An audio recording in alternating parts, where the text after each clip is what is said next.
Are you guys ready?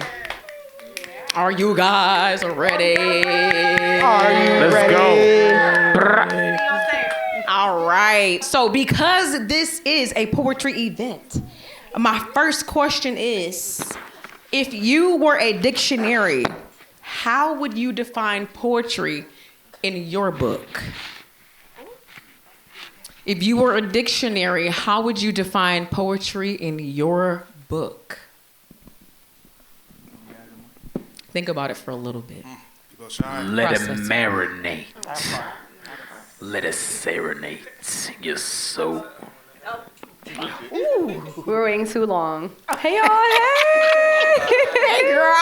It's been so long since I grabbed this mic. One mic. For me personally, anytime I feel anything and I can express that in any way, that to me is poetry. If y'all know me, I'm quite the romantic, and I see poetry in absolutely anything and everything in my life. So if I can express that in a beautiful way, for me, that's storytelling, and that's what poetry is to me. Okay. If you were a dictionary, how would you define poetry in your book? No, because I feel like we're going to say the same thing. I was about to be like, ladies first. I feel like it's a poetic license to utilize words and art as a catalyst for change and revolution. Ooh.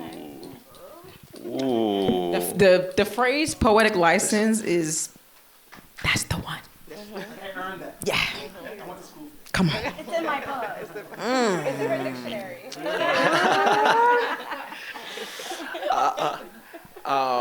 A creative and rhythmic way of expression. So it's not just verbal, but it can be physical and can be holistic. It's whatever practice that you do to promote change, but also to be of healing, to be of some service to your world in what it is that you do. So that it is. So I feel like you hear this, or I've heard this phrase often, that poetry is therapy. It's therapeutic. For me, it's like a bit more than that. Growing up, like I was a very quiet kid. I didn't really express myself much. It wasn't like allowed in my house to, if my parents didn't agree with my feelings, they weren't valid. And so, I wasn't allowed to express them. So poetry became my voice. It was, my storytelling. It was the only way I was able to say all the things my family wouldn't let me say. I love that, girl. I can totally relate to that. Anybody else? My definition of poetry is the pouring out of oneself. It's the attempt to describe the experience of life. I always like to break down poetry as potry, which is like this poor man's try to explain his circumstance, because a lot of my favorite poets are poor, and so a lot of poetry comes from oppression, it comes from sacrifice, it comes from the burden of it, the experience of life, and trying to make peace with itself. Because a lot of the times you don't have somebody to call on the phone and say, hey, I need $1 million. You know what I mean? So you write down these words that are worth $1 million. You see what I'm saying? Oh, amen. And then you pour that out to somebody else. You pour that try of this is what you're going through out to somebody else. So that I think that's what poetry is to me. That's great. Ooh, amen to that. I gotta piggyback off of that. Go ahead, friend. I feel like words itself is like a magical trait. Like when I used to do study on being a magician, words used to manipulate people. You use words almost like a sleight of hand. But like with poets, they use words to uplift people. And I feel like when poets are speaking, they're speaking from a raw, uncensored place that no one's ever been. And then they use these words to help you understand those deep parts of the world. It's like you may have never been there, but through my words, I will take you there. Yes. And I will show you what really exists while you live this lucid dream, this dream that you have. So whenever I think anybody, just because I have a respect for anybody who uses words to like motivate people, I say words are a way to conjure others to understand reality. And that poets build that understanding. They allow those gateways to exist. I guess. Please. Wait, just 2 seconds. Just what you said, it made me feel a type of way because when I write, I almost feel like I'm releasing a weight. And I feel like it's a way of liberation. And I think that when I'm writing, I feel like I'm uplifting myself. But when I'm up on stage or performing, I hope that it helps others uplift themselves as well. So not only am I liberating myself, but I'm liberating the collective. And that's how I feel like connected to what you just said. I feel like it's that community feeling of how do we empower ourselves to the next level. I digress. No, you don't. Because the thing is, a lot of people don't know the words to use. You have people who are uneducated or do not understand how to express how they feel.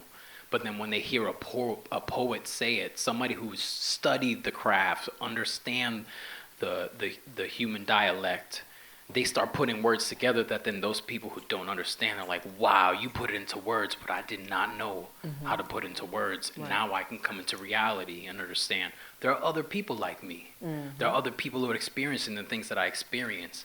But it always takes these creators to absorb reality, to spit out and say, hey, I know how you're feeling, and this is how you're feeling. Yep. And then when you hear people like lyricists, rappers, anybody who starts spitting and you're like, yo, I feel this track, like I feel it to my fucking core, it's really because you didn't know how to explain it. You didn't even know how to put it into words. But that person who spent their life figuring out how to wordsmith, they figured out how to put it into words. And that's why you get people who are like, yo, I'm vibing with this artist to the day I die. Because he knows or she knows and has done the research that I cannot do. That's amazing. Yes, ma. Wait, does somebody else have something to say? Okay. Please.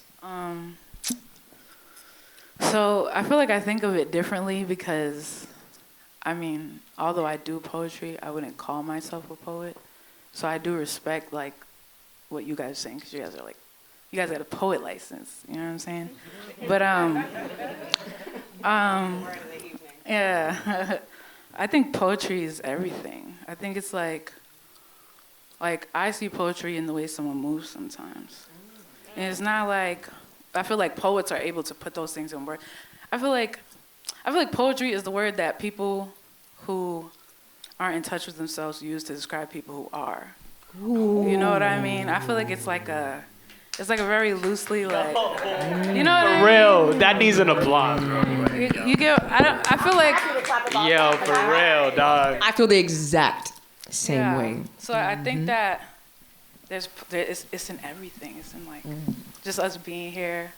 It's in the way someone lives their life like so simply. Like I feel like I'm trying to say more, but I can't find the words because I'm picking poetry, up like everything you putting down. You know what I mean? Everything. Yeah. It's the energy.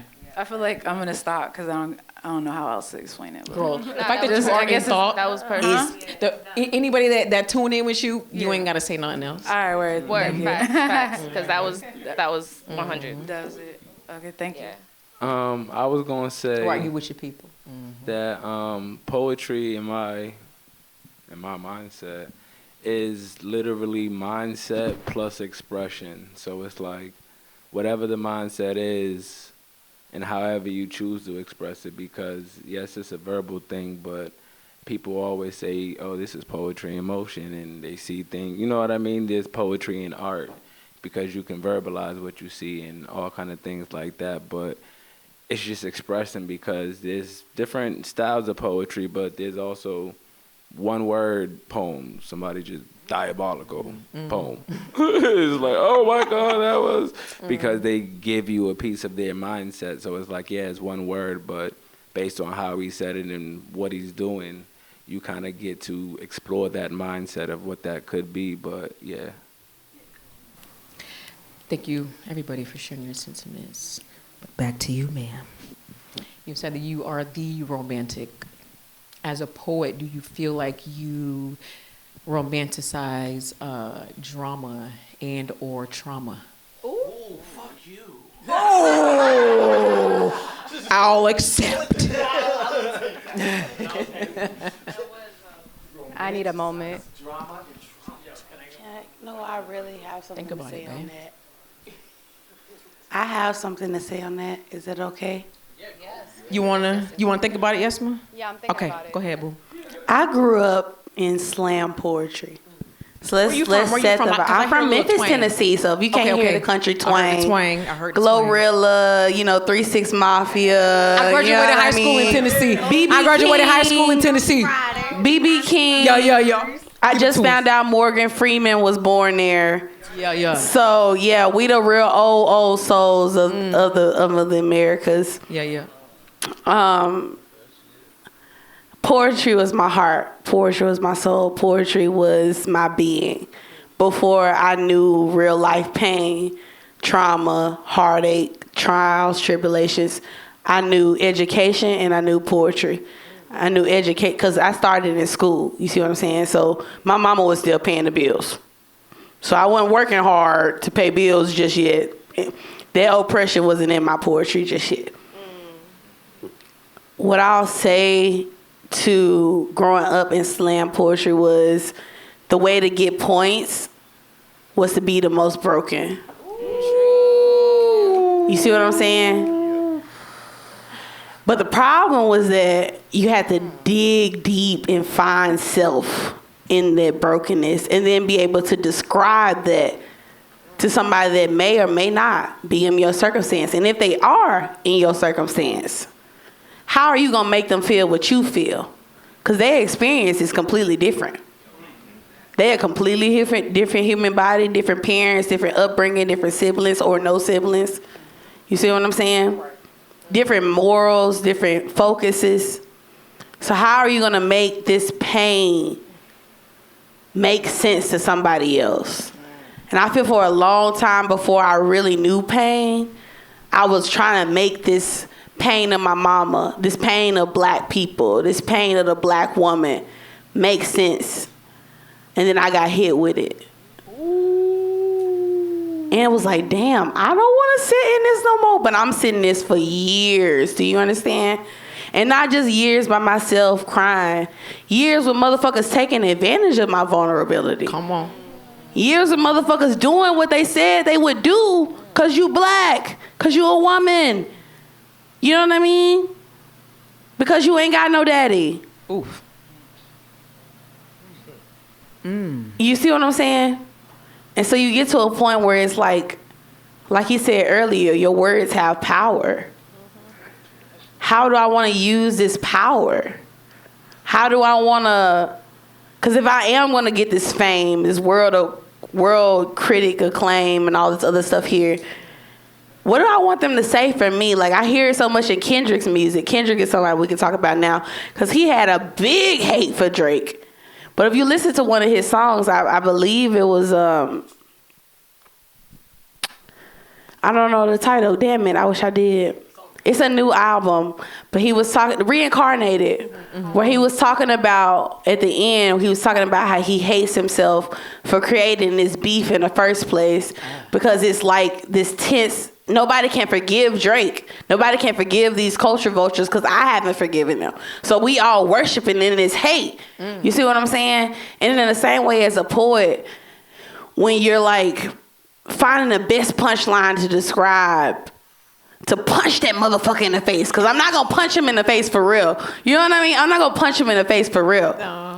But I'm going to find the best way to punch him in the gut, get them, and tell you how morally wrong you were for what you did.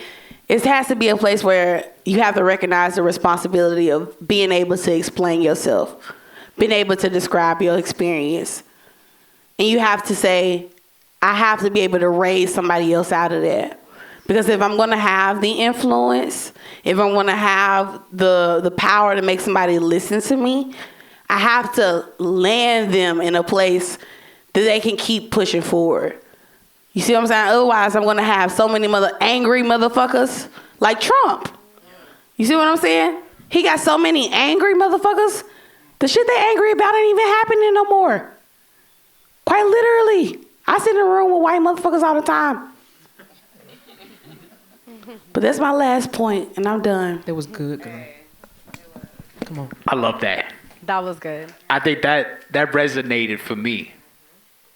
When you talk about trauma and drama, I don't think it's a romanticize. I think it's a like figuring out how do I navigate this situation I went through, and how do I connect and still become a human and deal with the things that I went through. I think poets are like some of the strongest people out there because it's like freedom of speech. We have to think about, okay, what is freedom of speech? It's like the freedom to say whatever you want. But if we really look at the core of what that is, we have to understand that, like, first of all, the alphabet was created through witchcraft. So I don't know if you guys have known that. But like to understand other people, you have to find a base understanding of people. And you use that through rhythm and sound. So then they find this rhythm and sound, which is the alphabet. And so you create an alphabet that everyone can understand. And after you create the alphabet, then people can start communicating together. And it's back to the story of Babel. And it's like, how do we all communicate and understand what everybody's going through so we can sympathize and be empathetic? And I feel like poetry is that. I feel poetry really gets people to empathize and be sympathetic towards what's happening, because a lot of us deal with shit that, like, I don't deal with half of the shit that other people deal with, but when I hear the poetry and I hear the sound, like, God damn, yo, I feel where you're coming from. Shit, I want to do something. And it makes someone like me who's, like, disconnected, it's like, yo, I want to be connected. I want to do this. Or it's like, maybe I dealt with that in the past and I want to support this situation. So I feel like one conversation we had in the past was, is there a safe place? Should artists require a safe place to create? Hell fucking no. We don't need safe places, because if we had safe places, we wouldn't encourage people to do crazy shit. We wouldn't have anything to talk about if we all had safe places. We were all in agreement. We need to be... Creativity comes from trial and tribulation, baby. It comes back to the suffering. Are we here to suffer? I got or do we romanticize the trauma and the drama? I'm sorry. Do we romanticize it? Can I add something to this? Please. I'm like thinking on the contrary, because I sing when I'm happy. What was that? I sing when I'm happy. Oh no, which is no, but like no doubt. and I write when I'm happy too. Of course. I think simplicity is poetic also. Oh no, happiness. Yeah. You know what I mean? Like, Yeah, I feel like I agree with you though. No, of course. I feel like certain things need to be talked about, but like everything could be talked about in a poetic like. Absolutely. You know what I mean? Absolutely. And there's a lot of happiness to be shared, but right now, unfortunately, that balance is not there. Yeah. There's just, the balance isn't there. Yeah. You gotta find it. When I hear people like kumbaya too much, I'm like, yo, that's not, the world is not like that. Well, then you gotta be authentic too. Like if you're not feeling it, you're not feeling it. It depends on reality, exactly. But you can express when you're happy too, and I feel like it's really good to manifest good things for yourself. But I also think with trauma and drama, girl, do you got an answer yet? Okay, here. Get that girl that mic. I don't romanticize. This was her question. As the romantic, because I want to know specifically from your perspective as the romantic. Can you repeat the question? Of course. As an artist, as a poet, but for you specifically, because I feel like I'm the opposite of a romantic. Yeah. From your perspective, do you romanticize trauma and drama? I have multiple answers. Girl, please, give us all. Give it them all. Okay, I haven't even started. I come from a people who all they know is trauma and drama. The music I listened to growing up, the poetry I listened to growing up, the books I read growing up, all detailed trauma because that's all they ever knew.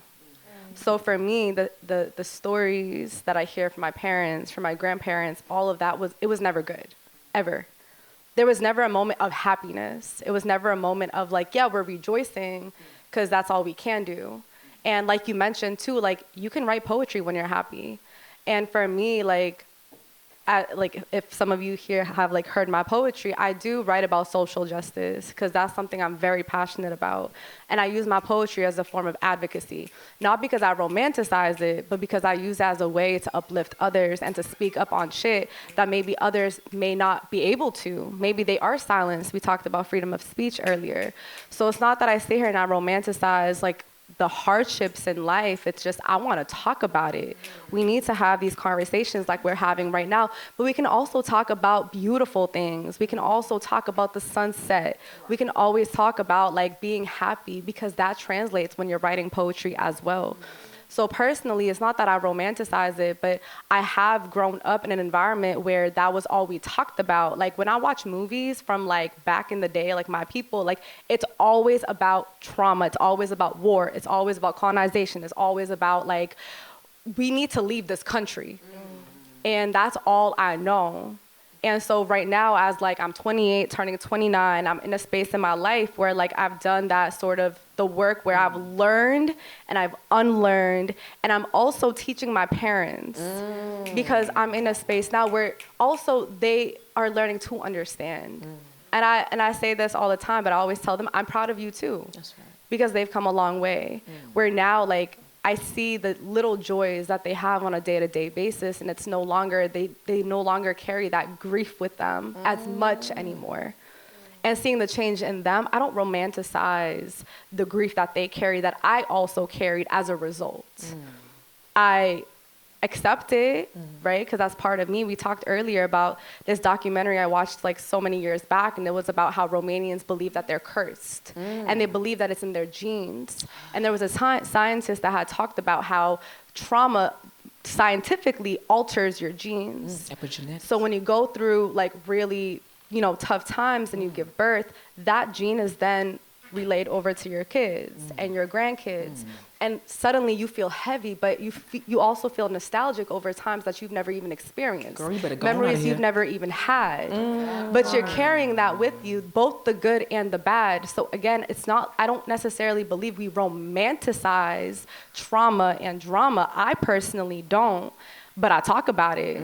Because we all experience it, and that's a common human experience. So when I talk about being a romantic, like, you see the joys in the day-to-day, you express that gratitude. Like I went on a walk earlier today, I'm like, wow, look at those birds. Wow, look at that water that God gave us. Look at the beautiful sun that's radiating off my skin. Like, so there's good and bad, there's ebb and flow regardless. That's right. But being in a space where you can understand that, and you take the good with the bad, and you accept that, only then can you really start healing and overcome that, and also like further yourself into the next level. You feel me? Yes, ma'am.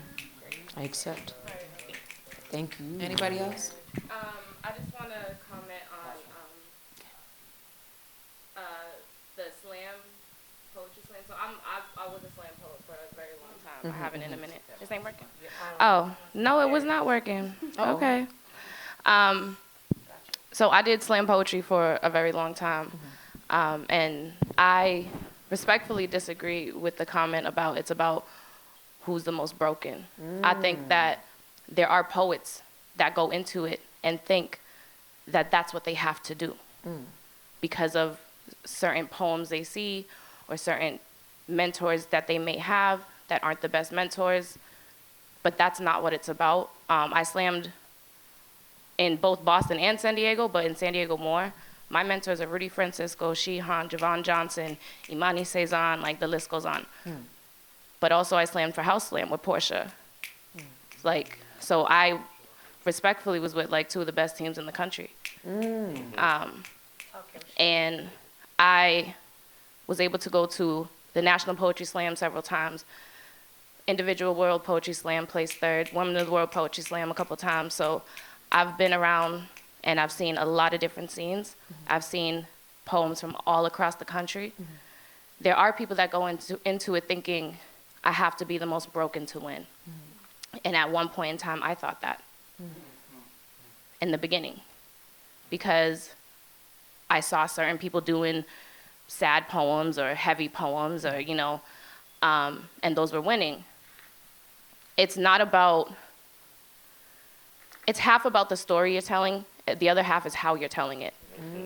It's really about connecting with your story, and you touched on that, about connecting and being able to have other people, resonate with it, because we all go through so many similar things. Like, I guarantee we all in this room have so many traumas and good things that we share, that we have in common. And so what I learned is the poems that win, the poets that are the most successful, don't focus on the trauma. They focus on healing. They focus on survival. That is what wins. It's inspiring people to see, yeah, I went through this, but look how I got through it and look where I am now. Not just I went through this. You can't just go through it. You got to talk about the good too. You got to talk about healing. You got to talk about getting over the hill. Transformation. You feel me? Yep. So it's not about being the most broken. I don't want people to hear that and think that that's Slam's about. That's not what it's about. Yeah. It's a competition, first of all. First, it's a game, it's a sport. So it's about who's the best, which is why I say it's performance-based, a big chunk of it. But yeah, that's just my 2 cents on that. I was gonna say, D, we heard your expression. Wrap us up on this idea and tell us what you're thinking. It's a whole bunch of thoughts that come in when it comes to this, right? So for me, I'll speak for me. It's came in stages, right? So do I now? No. Did I at one point? Hell fucking yeah. That's what was the most powerful pieces that I had, were all full of something that I went through, whether it was after a breakup, whether it was after something horrific, some horrific argument that I had during the relationship, whatever it was something that I managed to use as the fuel for the writing, for the performance. Therefore, I was going to be good at it.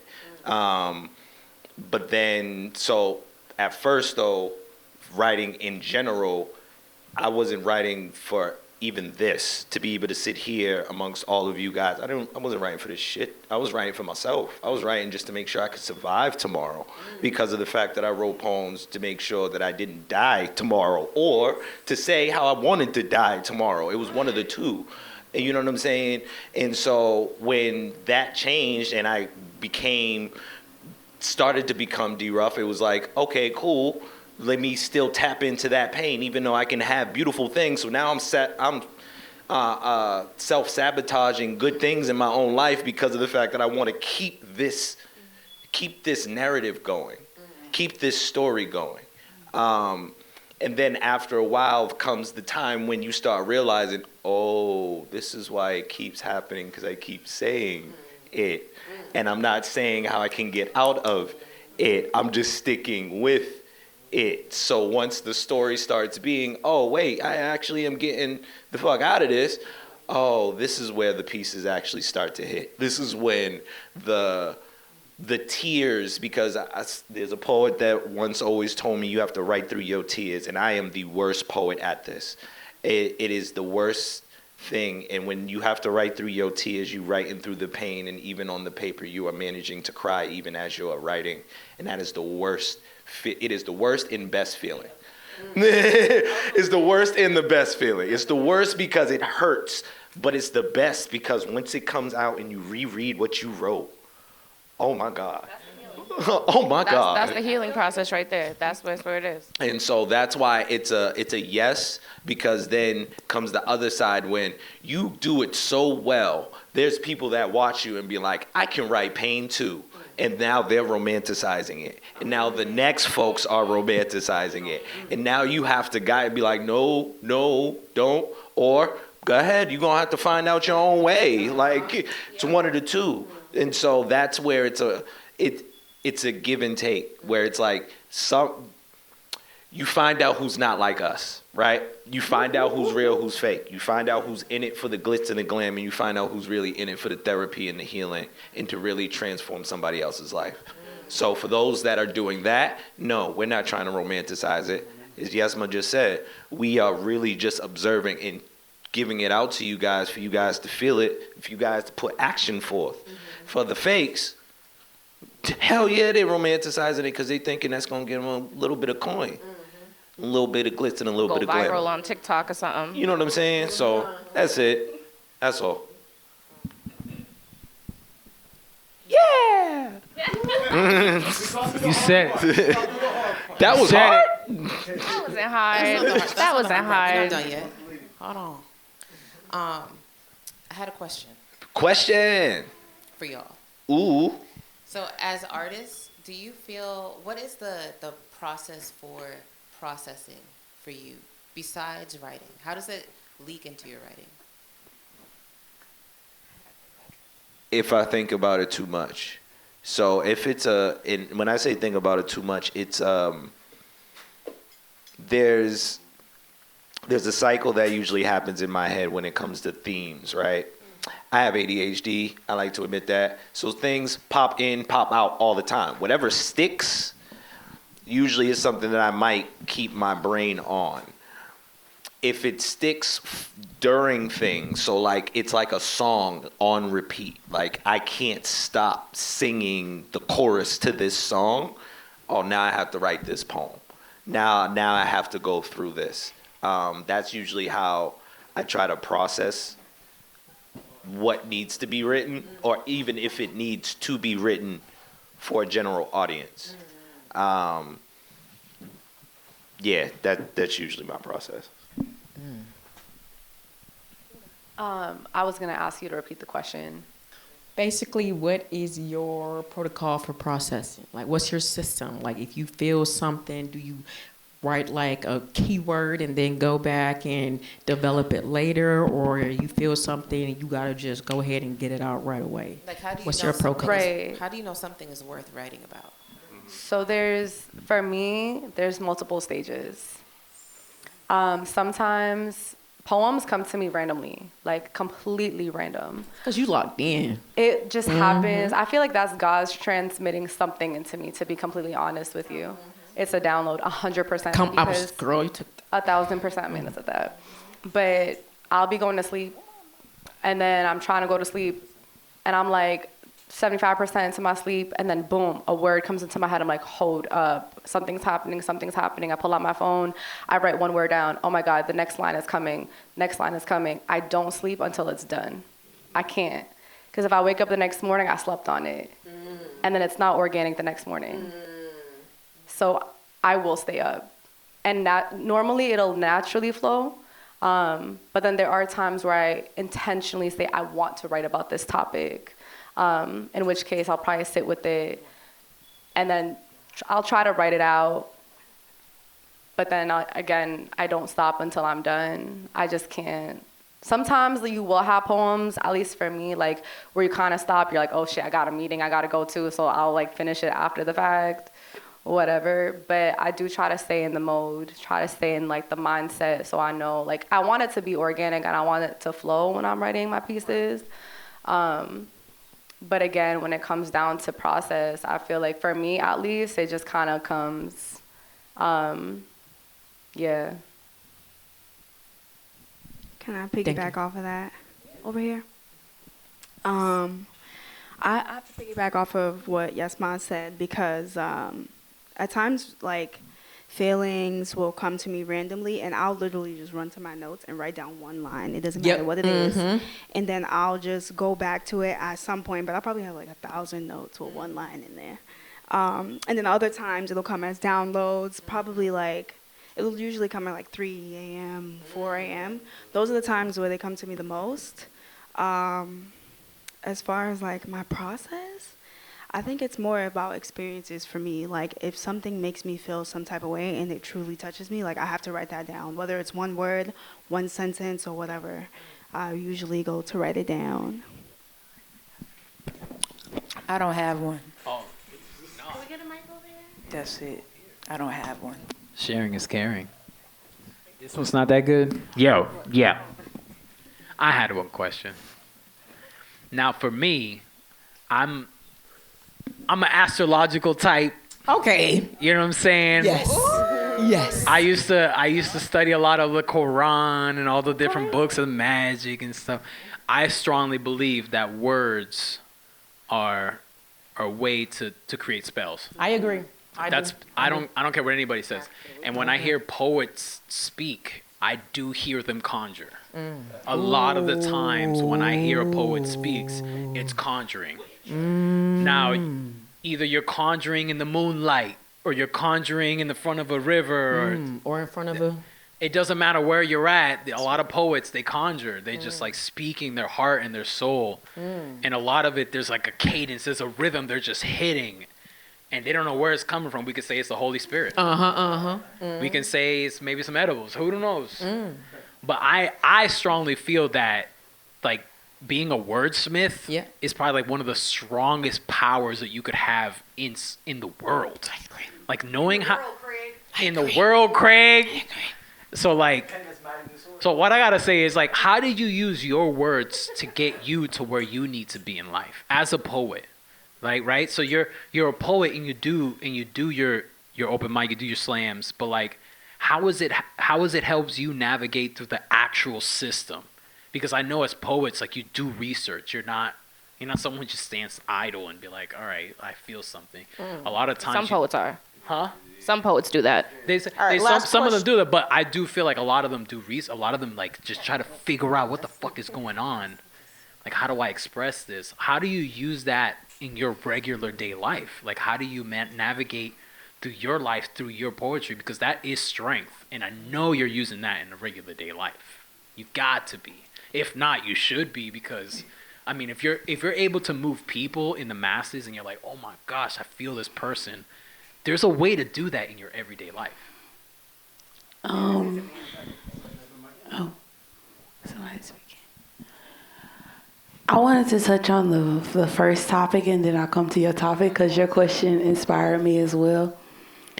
As far as my process goes, I really feel inspired by what you said. Is your name Shanara or Shanara?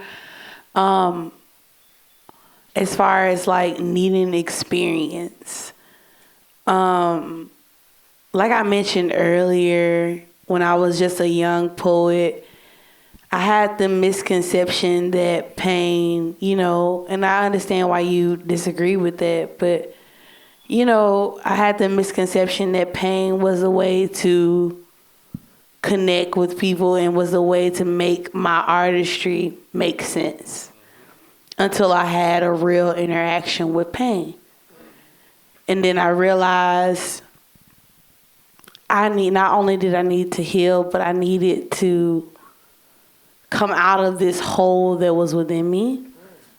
Because before then, poetry was just a way of popularity. It was just a way of connecting community, and not necessarily like negative popularity, but in a way of like, hey, this is how I make friends. Hey, I can do poetry. You like my poetry? Let's be cool. And then we'll talk about whatever afterwards, but you know me from this thing here. And so I think when I came to Boston, I was, leaving a severe situation, and I was in desperate need of just a different energetic change. And so I started to write from experience. I started to listen to a beat. If it inspired me, I would write from exactly what I knew, because I found that the best things I write about are my own truths. The best thing I speak about are my own truths. And I heard this person say a while ago that, like, the beautiful thing about a truth about a subject is that when you can hear multiple voices on it, and then they all come together to make this one perspective, kind of like what we're doing now. But yeah, I'm kind of going all over the place. I'm sorry, this is my ADHD You're not, or you're ADD. not. It makes Okay, sense. I hope I'm kind makes of sense. landing on topic. But as far as my process goes, I do write from experience, and I write from the things that I feel like I can heal from at the time. It's hard for me to put into words all of my experiences at that very moment. It's not just like a creative energy for me now. It's something that is like deep and intrinsic to my soul, deep and intrinsic to who I am. And sometimes I get choked up on who I am, choked up on what I'm going through, because I don't have the answers. So how can I pretend to somebody else that I have the answers? So a lot of times in poetry, the punchlines always seem to be the answer. You know what I mean? It's like, that's exactly what it is. You know what I mean? And everybody's like, yeah, that's what it is. Like, but what happens when you can't say what it is? So sometimes I really have to sit with myself, and I have to cry it out, and I have to feel ugly and disgusting and gross, unworthy even. I have to feel all of the ebb and flows of who I am to get to that place where I can finally put something on paper. Once I finally put something on paper, however, it's on paper. That flow is flowing, you know what I mean? But I feel like God always takes us through our own individual things. And for me, it's always having to sit through that experience. Now, on to what you were saying.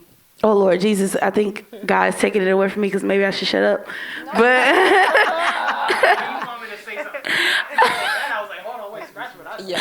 Oh, God. Okay, so you did inspire something in me to say, Lord Jesus, what was it? Oh, well, I'll leave it alone for now because I don't want to. If somebody else has something to say, I'll pass it off to y'all. I don't want to hold up the podcast. Okay. Yeah. I relate to what you're saying. You have to give yourself the grace to process, and then you could do what you got to do. Yeah. That's what it is. It's giving yourself the grace because you valid, period. Period. Delicious. Okay. Okay. So I want to talk about some real life things right now. Only.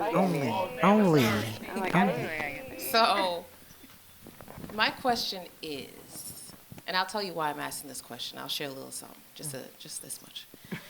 How do you feel about artists dating artists within the community?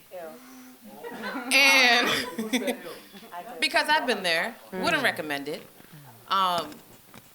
And moving forward, like, let's say it doesn't work out, and you got to see this person within the community or these people within the community. How do y'all navigate that if you've ever been in that situation? Can I take the mic? I'm actually going to take this one real quick. Okay.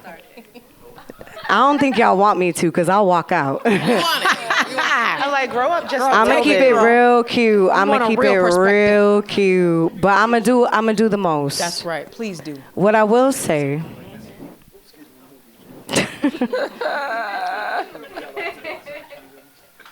That part. Okay. Dating artists within your community, I wouldn't recommend it.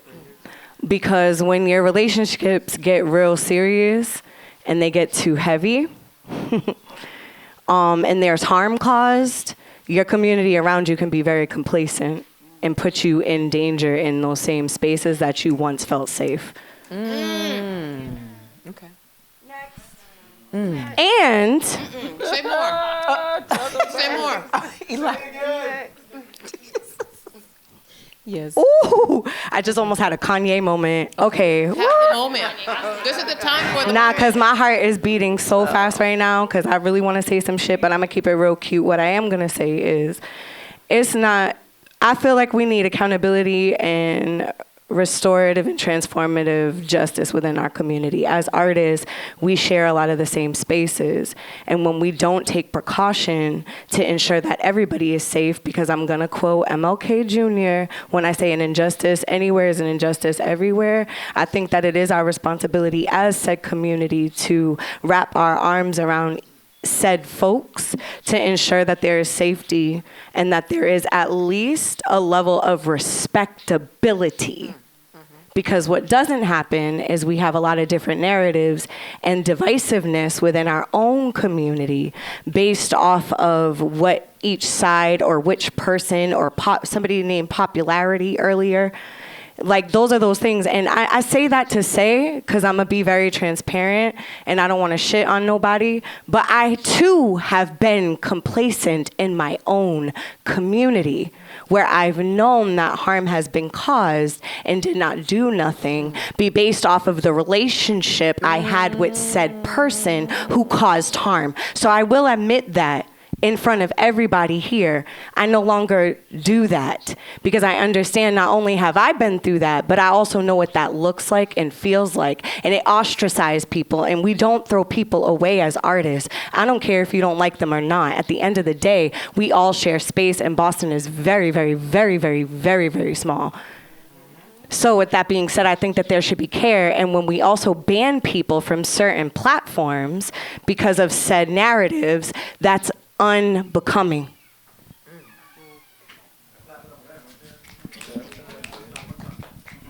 Thank you. So it's just I'm just not talking loud enough. So your question was, how do you navigate relationships with like other artists? I think that initiating relationships with other artists, like personal relationships, is a very risky situation because if it doesn't work out, then you kind of lose a great person, a great creative, a great artist. That's all I had to say, but it sucks. Can I say something really Please, quickly? you don't gotta ask, girl. Just say who said that. Girl, you don't, please. Hi. You say what you gotta say. Okay, so I'm just gonna talk about community and holding space and holding people accountable. Because of the roles that we play within our community, I'm not gonna say that you might not find your person within your space. It's just the wrong thing to say. You never know who your person is going to be or when you're going to meet them at what time, regardless of the space.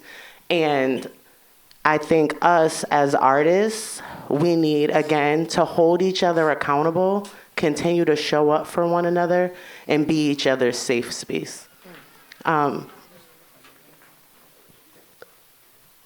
We're sitting here together, and I take it back to the first question, what is poetry? This is poetry.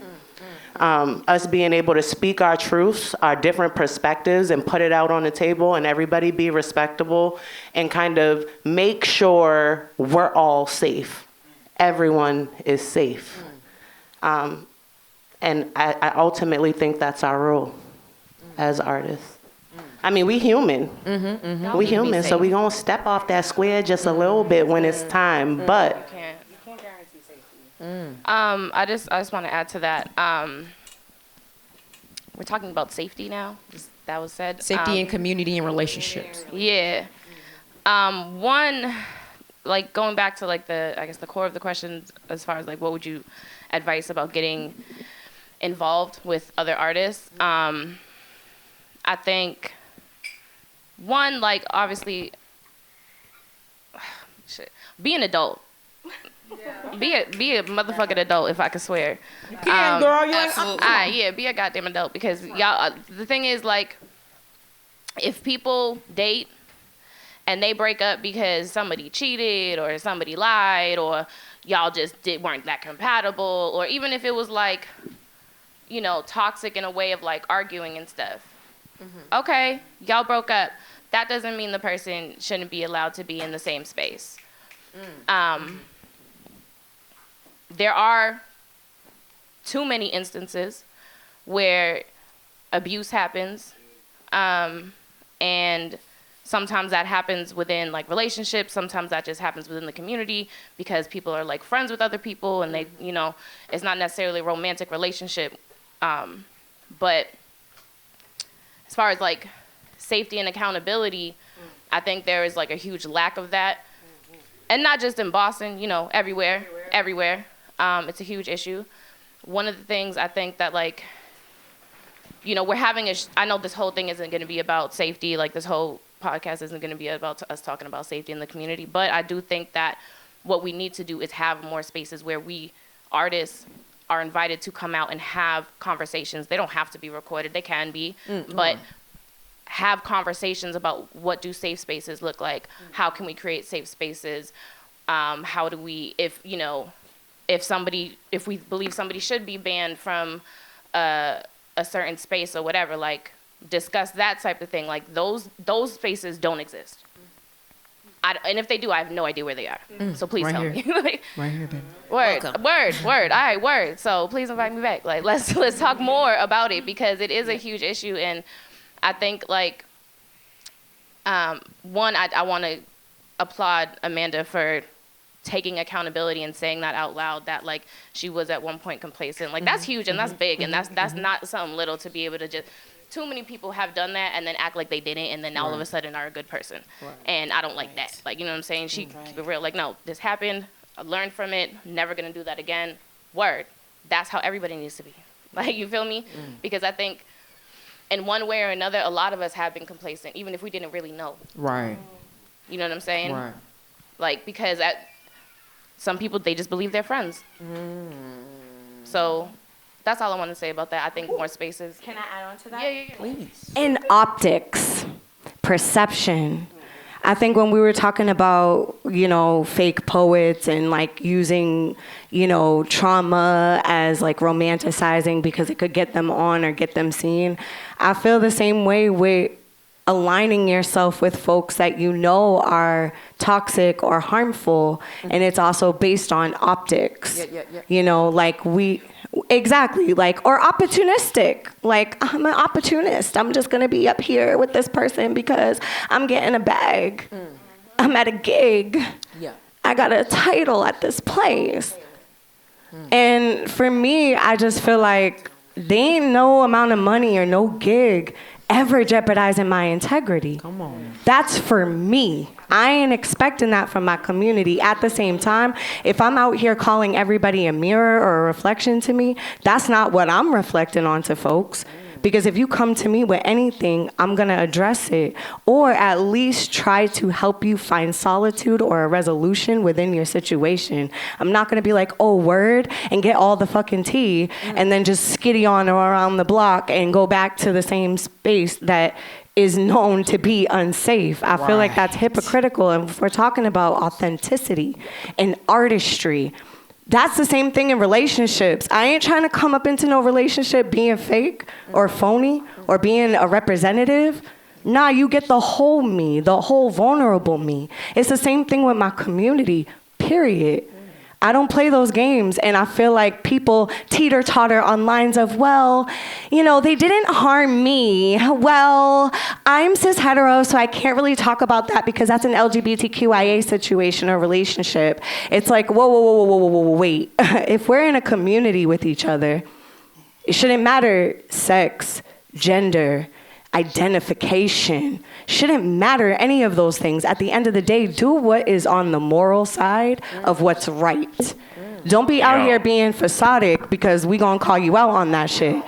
And that's just me. And I want people to be in my community to do the same shit for me. I don't want to be around people that ain't gonna call me on my bullshit or make me step into my authentic self, bro. I'm not here for that. If that's it, I'm not gonna be in a community that doesn't call me out for my lack of authenticity. And if I am in a community like that, then I need to fucking leave. Because that's not the community I want to serve. That's not how I show up as. Period. I don't give a fuck who it is. It could be my mama's ex-boyfriend / baby daddy cousin. It don't matter. At the end of the day, they're getting called out for the harm that they cause. And like Anita had said, cheating and lying and all that extra bullshit, that's different. That's different. But when we're talking about abuse and toxicity and known actions, especially with somebody who has multiple incidences with multiple people, then that's complacent and just call a spade and go to the table and lay out all your fucking cards and just be like, yo, I'm not going to side on this. I'm going to choose to be ignorant. Then don't be trying to make community with me then, because that's not over here. Safety doesn't we can't guarantee safety and shit. Period. Look at the climate we live in.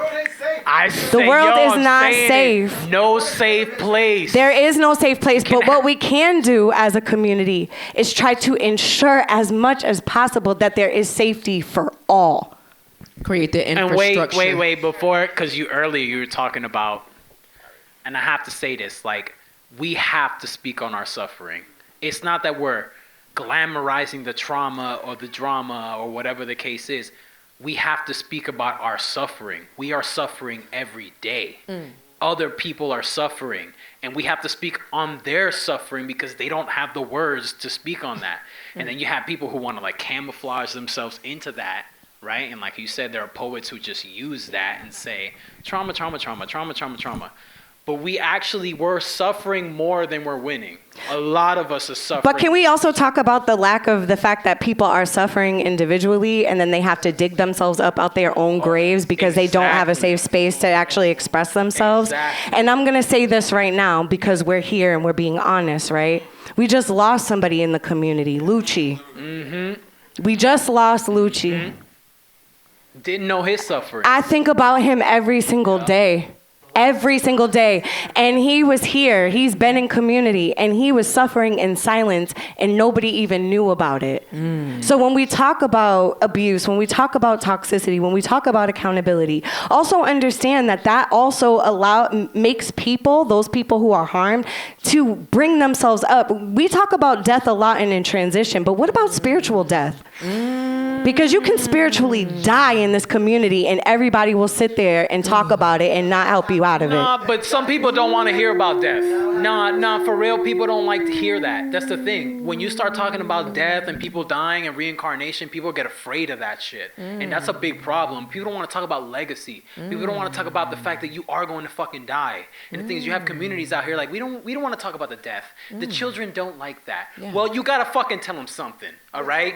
You got to tell them something. You can't tell them that the whole world is going to be like rainbows and unicorns and shit because SpongeBob said so. No, people are going to fucking die. People are going to deal with suffering. And that's one of the big problems that I have today when I try to go ahead and say, oh, let me get this grant and say that, oh, I speak up for legacy and the fact that we're going to die one day. They're like, oh, no, that's taboo. That's taboo. We don't want to talk about dying. We want to talk about living. And it's like, but everyone's fucking suffering. Why don't you want to have people wake up to the fact that you have a legacy that you have to leave behind? You have something that you need to share with others. People don't like that. People want to hear about all this too much positivity. Yo, there's a lot of dirt. Yeah. And if we don't like focus on this dirt, of course everything's going to be fucking fake forever. Like we have to look at the bad side of things. And I know people don't want to because it's really dark and it's mysterious, but we really have to put eyes in that realm in order to understand where the fuck we're going. Instead of just trying to say, oh, he's talking about trauma, so I'm going to talk about his trauma in my shit. Like, no, you have to live it, you have to understand it so we can get the fuck out of it, not go ahead and showboat it.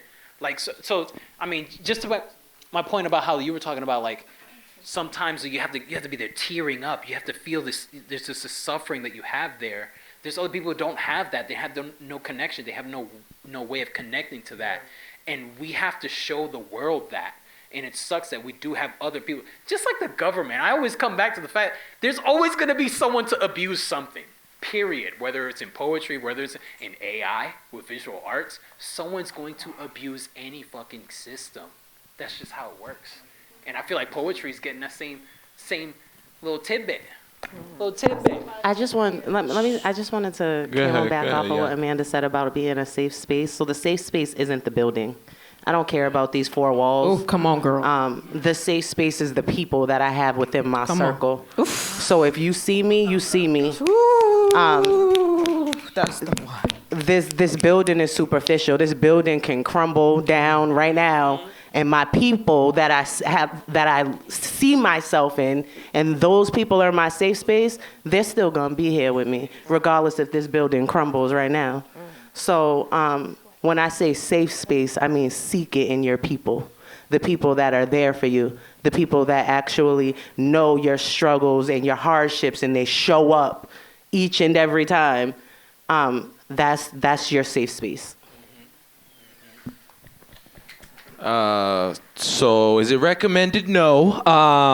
Just to go back to the original question, because the original question was, is it recommended? If you haven't gotten from all of this, no. But at the same time, yes. Like, it's a yes and a no. It's a yes for all the people that are hard-headed, believing that you can love everywhere, right? And I'm not saying it's not okay. Like, be a hopeless romantic in every sense of the word. Just understand that there's going to be certain experiences that you're going to get in certain places that's going to alter that perspective. And I'll speak for myself when I say, like, I didn't know. So there was a lot of, I am a whore in the community. I will say it. I have been it. Like, people have known who I've dated, when I've dated, how I've dated, who I've dated. Like, it's happened to the point where, like, yo, people at my own mic would look at me like, you dating them too, Dana? Like, it is. Like, I've been that person. The thing is, I didn't know once we broke up how it affected their trajectory and artistry after that. Until somebody really didn't even necessarily sit me down. Yeah. Just told me, like, Dana, I'm not going to show up there no more because you're there. And as much as you might try to be and lay the groundwork for and try to allow me to be in pain and show up as I am right now, that's not going to work. Nobody in that community is going to listen. And it took me a second to really, really understand what that meant and really understand how I myself have been approaching dating. And therefore, I've had to say to myself, oh, if I'm dating somebody in the community, how am I showing up to this?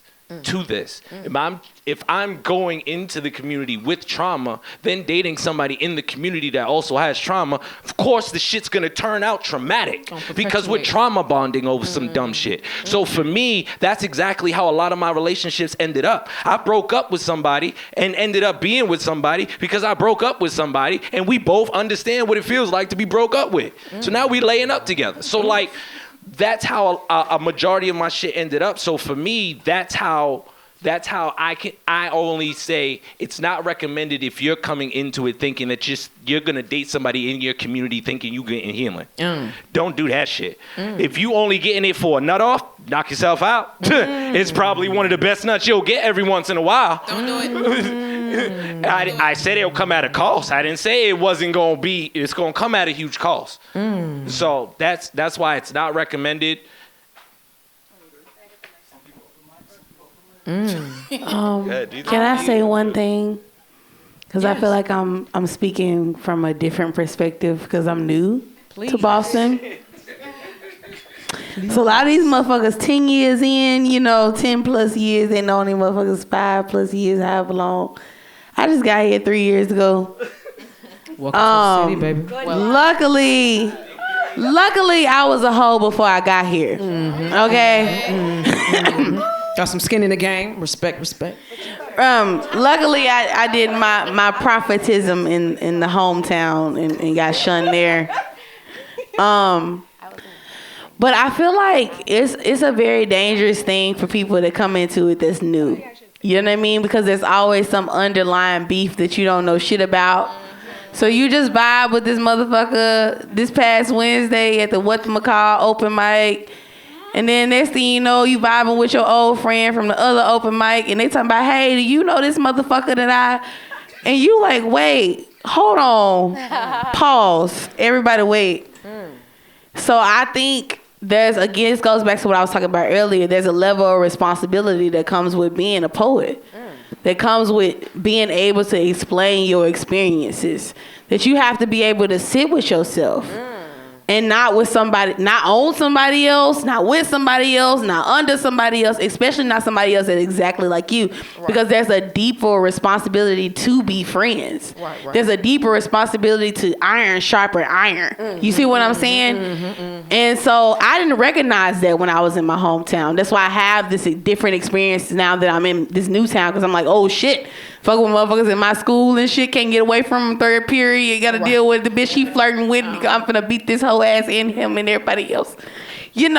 So you get a little bit older, and like she was saying over here, like you have to be an adult about the circumstances. But It's very dangerous when you're trying to build community because you're drawing in new people like me who are coming into these volatile and hostile situations because motherfuckers can't keep their shit in their pants and or their heart off their sleeve and or they poems off their love, you know, and so on and so forth.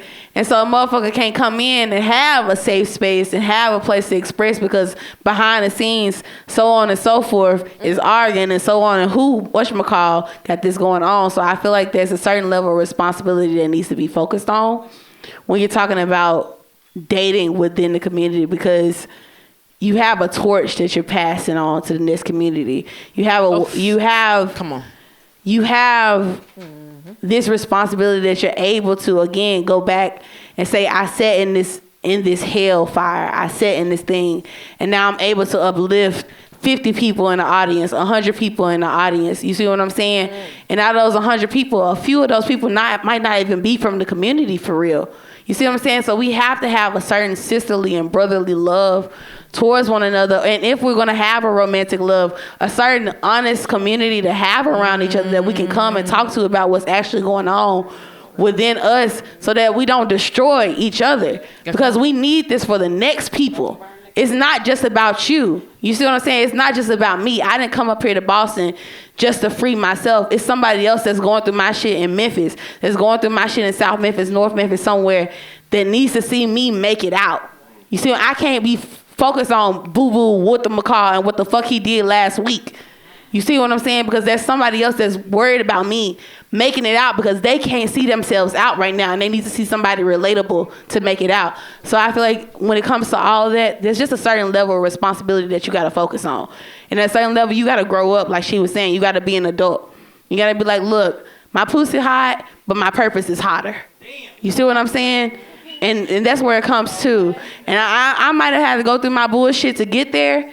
You might got to go through your bullshit to get there, but make sure you keep a community with you because there's always somebody that can sit there with you and talk you through that shit. So make sure you keep somebody in your ear, like she was saying.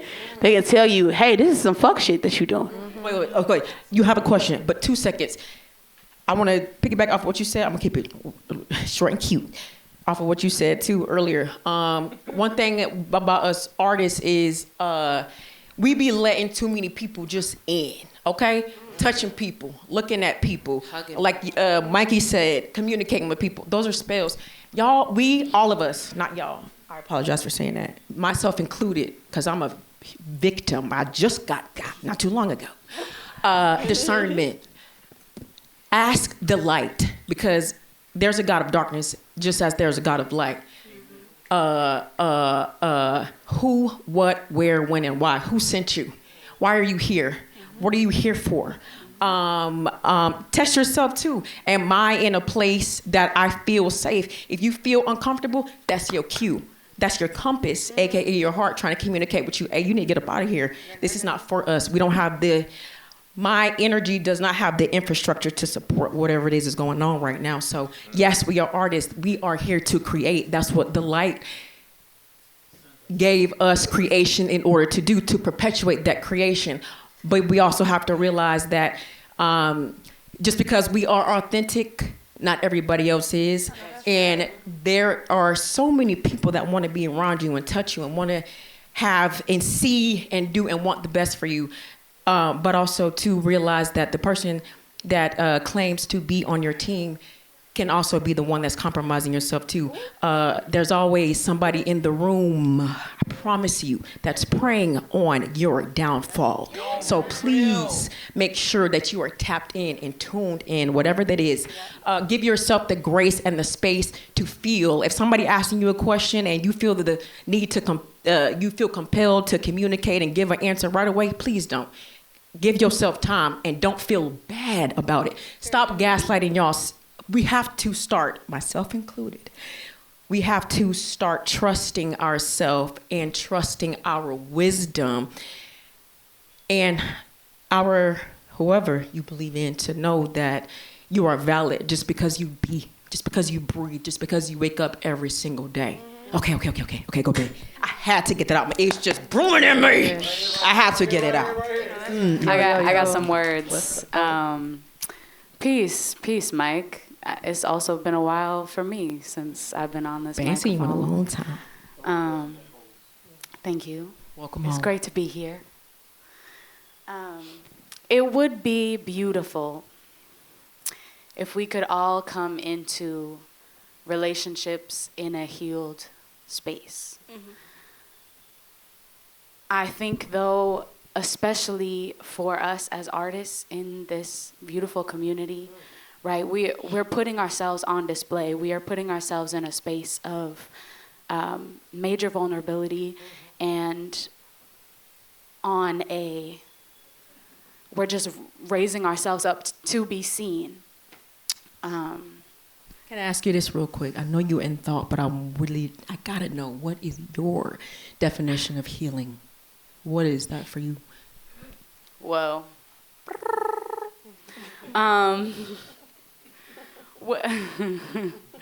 well, okay, a part of it is what I was about to say.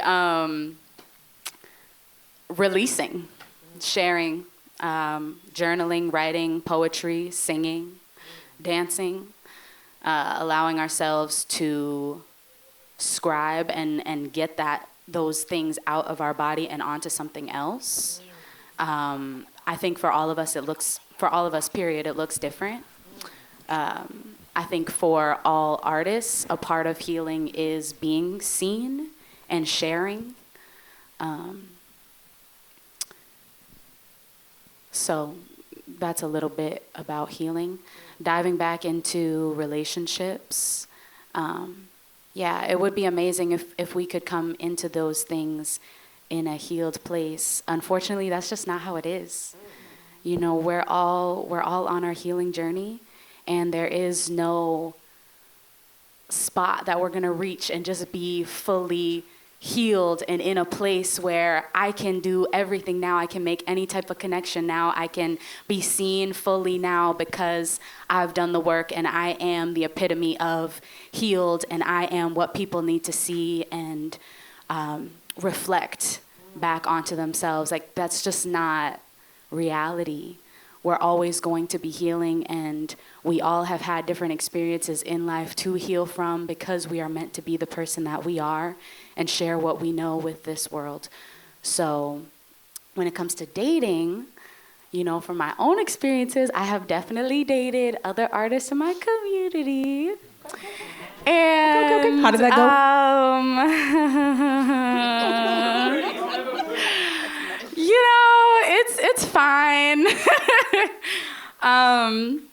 I've had some beautiful experiences. I've had some really negative ones. I'm grateful for all of them. Very grateful for all of them. And I think, yeah, like being seen, being in a platform, being in a space where everyone's looking at you,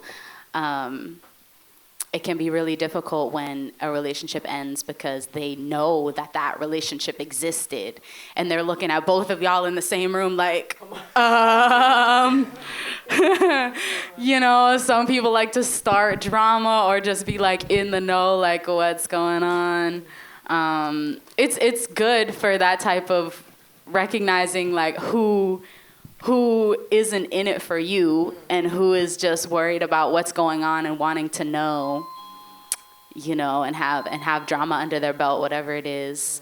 So it's good for like discernment, like figuring out who you want to be around, who's really in your circle, who really cares about you. And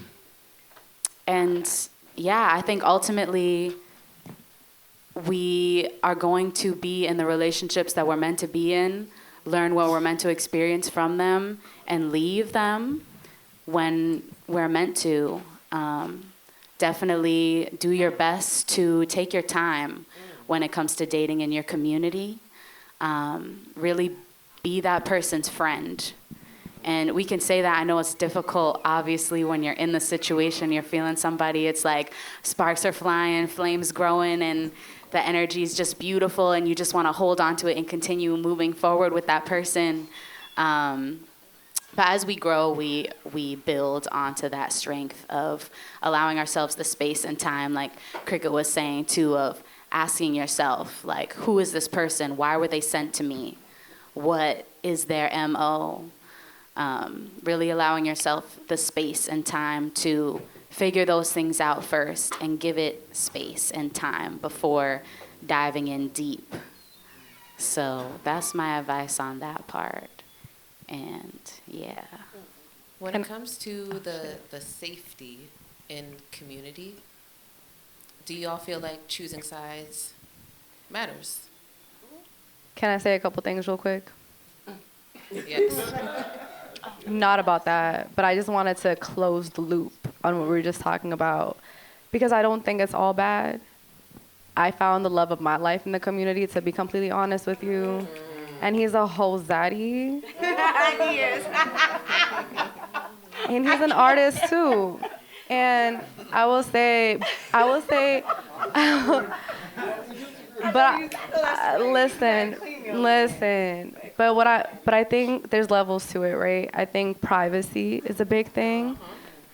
We live in Boston. Regardless of whether or not you're part of the community, regardless of whether or not you're an artist, you're gonna run into that person at some point. You're gonna go to a bar and be like, oh my God, he's here. I don't wanna be around him. We need to, like Anita said, be adults.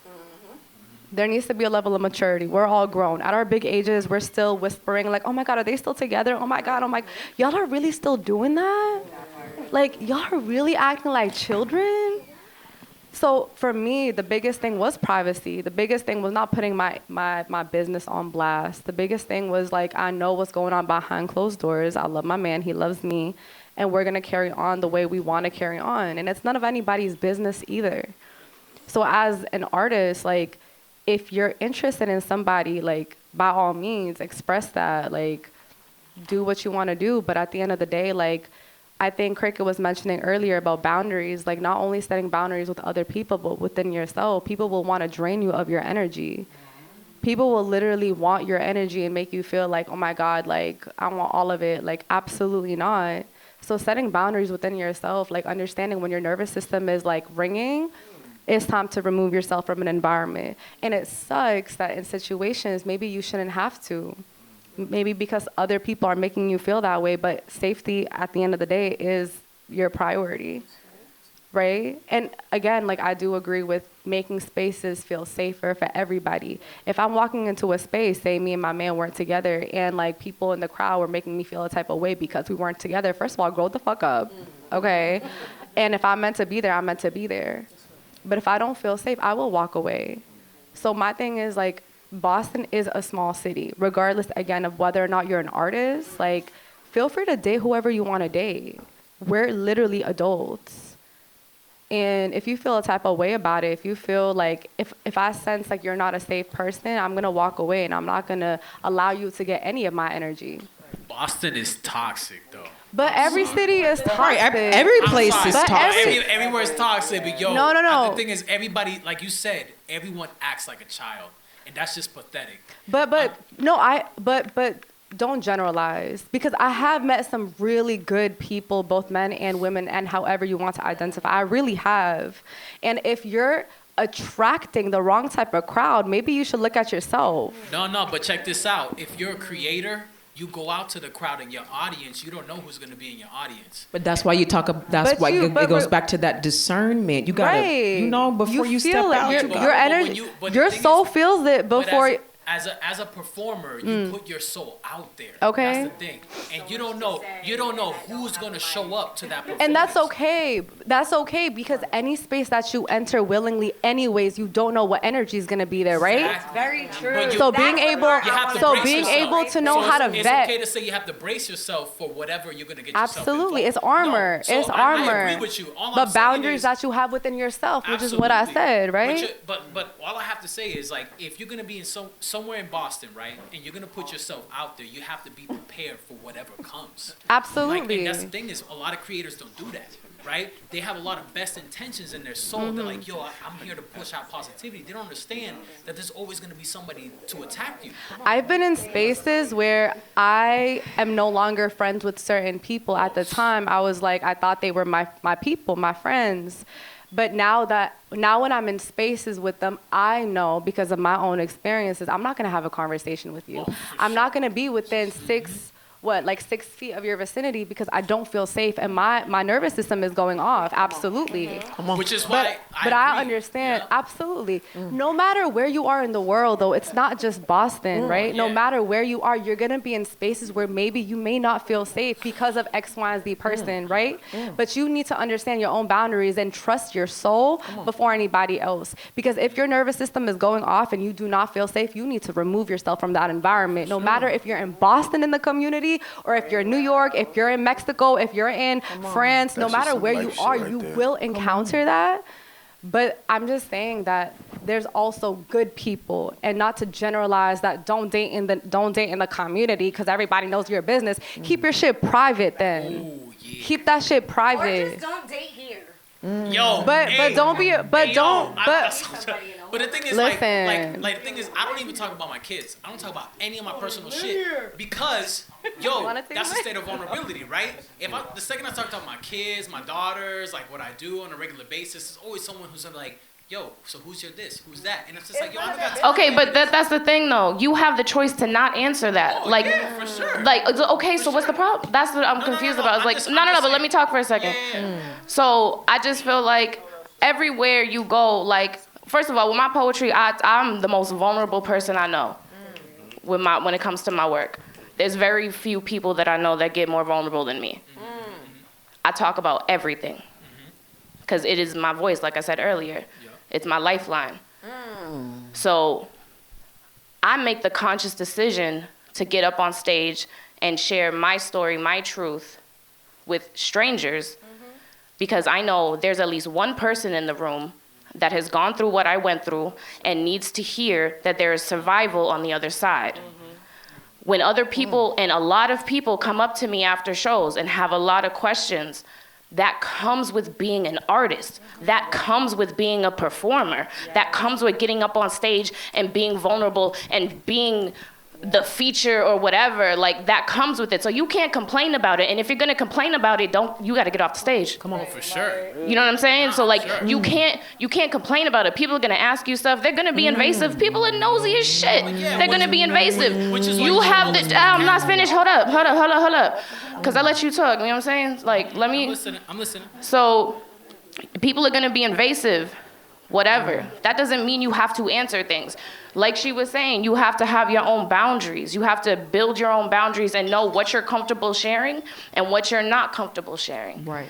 And you have to be able to excuse yourself and know that that's not being rude. That's you protecting yourself. And there ain't nothing rude about that shit. And if somebody has a problem with that, they need to check their fucking self because they're not entitled to you or your space or your energy. Amen. Yeah, I'd like to build off. I'd like to build off that. Come on. I'd like to. But going back to, I like to. First of all, amen to that. Can we just get a round of applause to what Anita just said? Y'all got me fired up.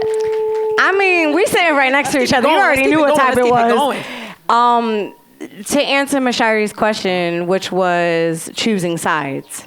Because I'm going to bring us back now that we're here. Oh, and before to Yesma's, you can date artists and it be very healthy. I just prefer not to date anybody in my city no more because I feel like I've just had really bad experiences and some really good experiences like Eva was saying. It's like, it's all learning lessons. But I do suggest dating somebody that lives within, outside of a 50 to 150 mile radius from where you reside. I'm sorry. Just saying, it's working for me now. I'll report back with further research when the time is appropriate. Yeah, and I agree. So I'm just going to say that, but now I want to go back to the choosing sides thing. And I just want to hear you answer, Mikey, if you can hand Mashari that question. How did you phrase it again? You said, as artists, do you think it's important to what? Do you think that choosing sides matter? Okay, when you say choosing sides, because we have to be very detailed, because a lot of people have been going off on a tangent. We've talked about political, we talked about Americas, we talked about mad shit. So I just want to make sure, like, when you say choosing sides, in what exactly? Pertaining to harm, people knowing about harm, choosing sides, community, finding safety in regards to what we were talking about earlier. So finding safety in the community, and do I think choosing sides matter in harm? When you say harm, Relationships. listen, I'm trying to get to the nitty gritty. What are you asking me? What are you asking us? When you know that someone has been harmed, does it like emotionally or abuse? Are we talking? Are we talking about abuse? Right, because you know you gotta ask. Right. We're talking about abuse, emotional, physical. Oh, like toxicity and abuse. Listen, you can't ask me that question because I feel like. Can I take it real quick? Can you? Because I'm gonna get my thoughts together because I don't want to be rude. I think that. Let's go, baby. I think that keep it going. It depends on the context. One, I think that you are not a solid friend or a solid person or a solid member of your community if one of your friends or family members or whomever does something like crosses a line, is abusive, whatever, crosses this line, that whatever we're talking about, right? If you know somebody that's doing that, you know that they're doing it, and you don't hold them accountable, that's the thing. You know what I'm saying? Like I think that in those situations, like, one, I've chosen sides, absolutely. Like I fuck abusers. Like, why would I ever fuck with somebody who's abusive 100%. That I know is abusive? You know what I'm saying? Not just that, like, I know. If I know it, I ain't fucking with you, period. Ain't nobody can make me want to do it.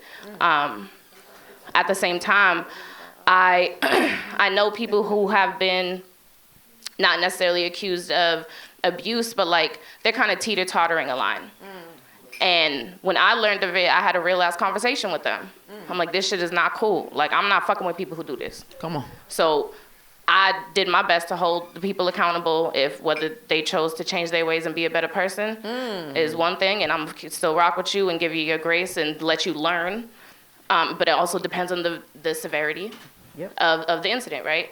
I think that there's just too many people in the community that don't want to choose sides because they don't want to lose friends. And y'all gotta make new friends or opportunities. They don't want to lose friends. They don't want to lose opportunities. They don't want to lose a feature or whatever. So they don't want to choose sides. They're gonna stay out of it. They gonna have opinions online and with their friends and here and there, and and think that people don't hear about it. And not choosing a side is choosing a side. Yeah. Neutrality is the devil. Are we talking about complacency again and what complicit means? Ooh, not an educational place of reference. But also, too, it's like whenever somebody crosses a line, personally, you got one time to fuck with me. I don't feel no type of grievances, no type of way whenever you do me wrong and I cut you off the first time because I respect myself. So it also kind of goes back to your personal beliefs. What do you believe in? What is your personal constitution? And how far are you willing to let somebody fuck you over before you realize that enough is enough or it's too late? Because trust is a muscle. Responsibility is a muscle, and being in a relationship requires some form of discipline. And before you project that discipline into a relationship, you have to practice that discipline within yourself. Ooh. We all know that the flesh is weak, right? Yes. So you just as much as you want to place the blame on somebody else, you also got to kind of figure out at what point did I contribute to this. I'm just going to say this, and then I'm going to pass it off because I see you have the mic. I see a couple other people holding the mic. I'm going to say this. I don't think it's ever cool or cute to be complicit. I think I said that already, right? Because that's not operating in your authenticity. Right. What I will say is, no, you don't have to fucking choose sides. You don't. I look at it like this. I just got a phone call the other day. Somebody is abusing somebody else, and I'm cool with both of them. I gathered my elders, my mentors that I trust, and brought them into a space with each other with their consent. That's important, because we talking about hugging and shit and relationships and shit. Niggas didn't even ask if niggas had consent for nothing. It's like we go into conversations and we don't even ask consent if it's okay to talk about it. You ever have anybody trauma dump on you just like mad random in a room? Like we don't ask consent. Like we just don't. So with that being said, I did my best to try to, navigate the situation as much as possible because let's be clear, I don't have a license for this. I'm not a therapist. I'm not a psychiatrist, none of that. They went into the space. I was not in that space. And they were able to come out both not only on understanding that the other person took accountability for the harm that they chose, but also understanding that they wouldn't frequent the same spaces with somebody that was going to navigate in between them until they felt safe. Now, some people would say that's a lot of steps and that's a lot. No, I think that's what safety looks like in the community, so you don't have to choose sides, and I didn't, because this is what somebody is telling me and this is what somebody is saying that they didn't do.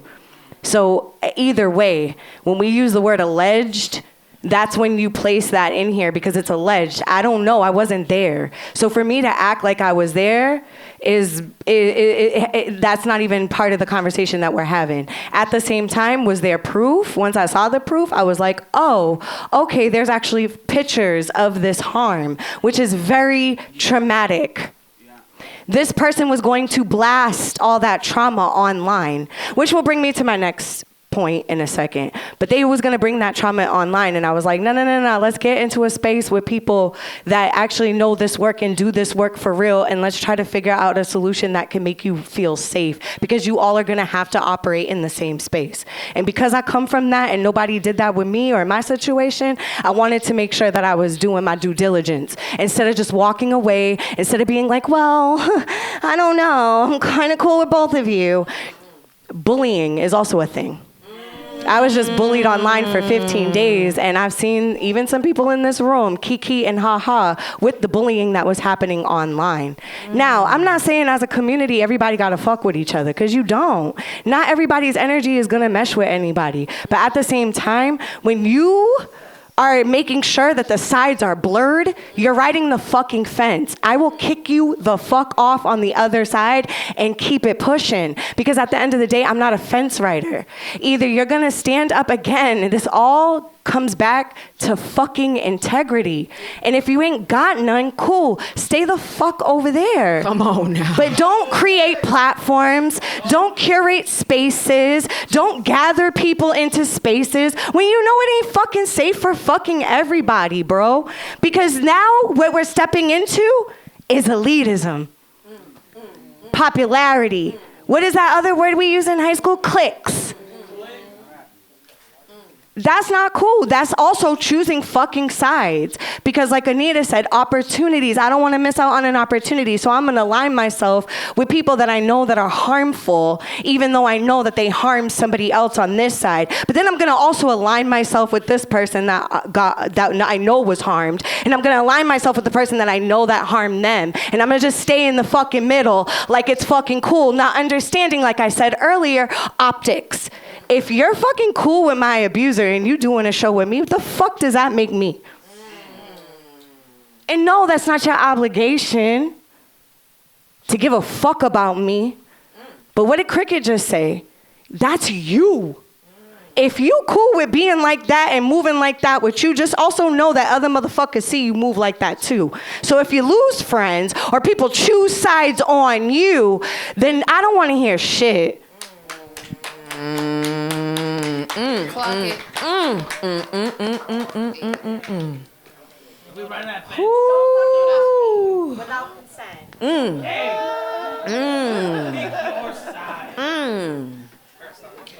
So, okay, hold on.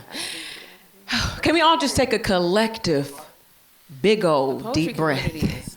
A deep breath, one big breath, all together.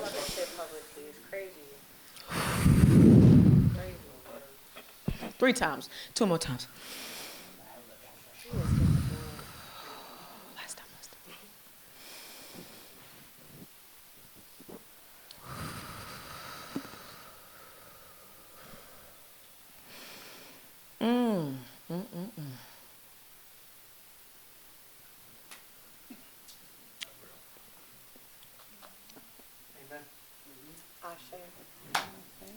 Okay.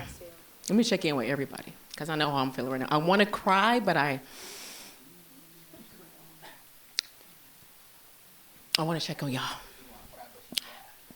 I'm good. I'm just feeling all the feels because we hurt, and I'm. I don't want to look at my eyelashes. Release. Just release. Don't keep it trapped. Release. Look at my makeup.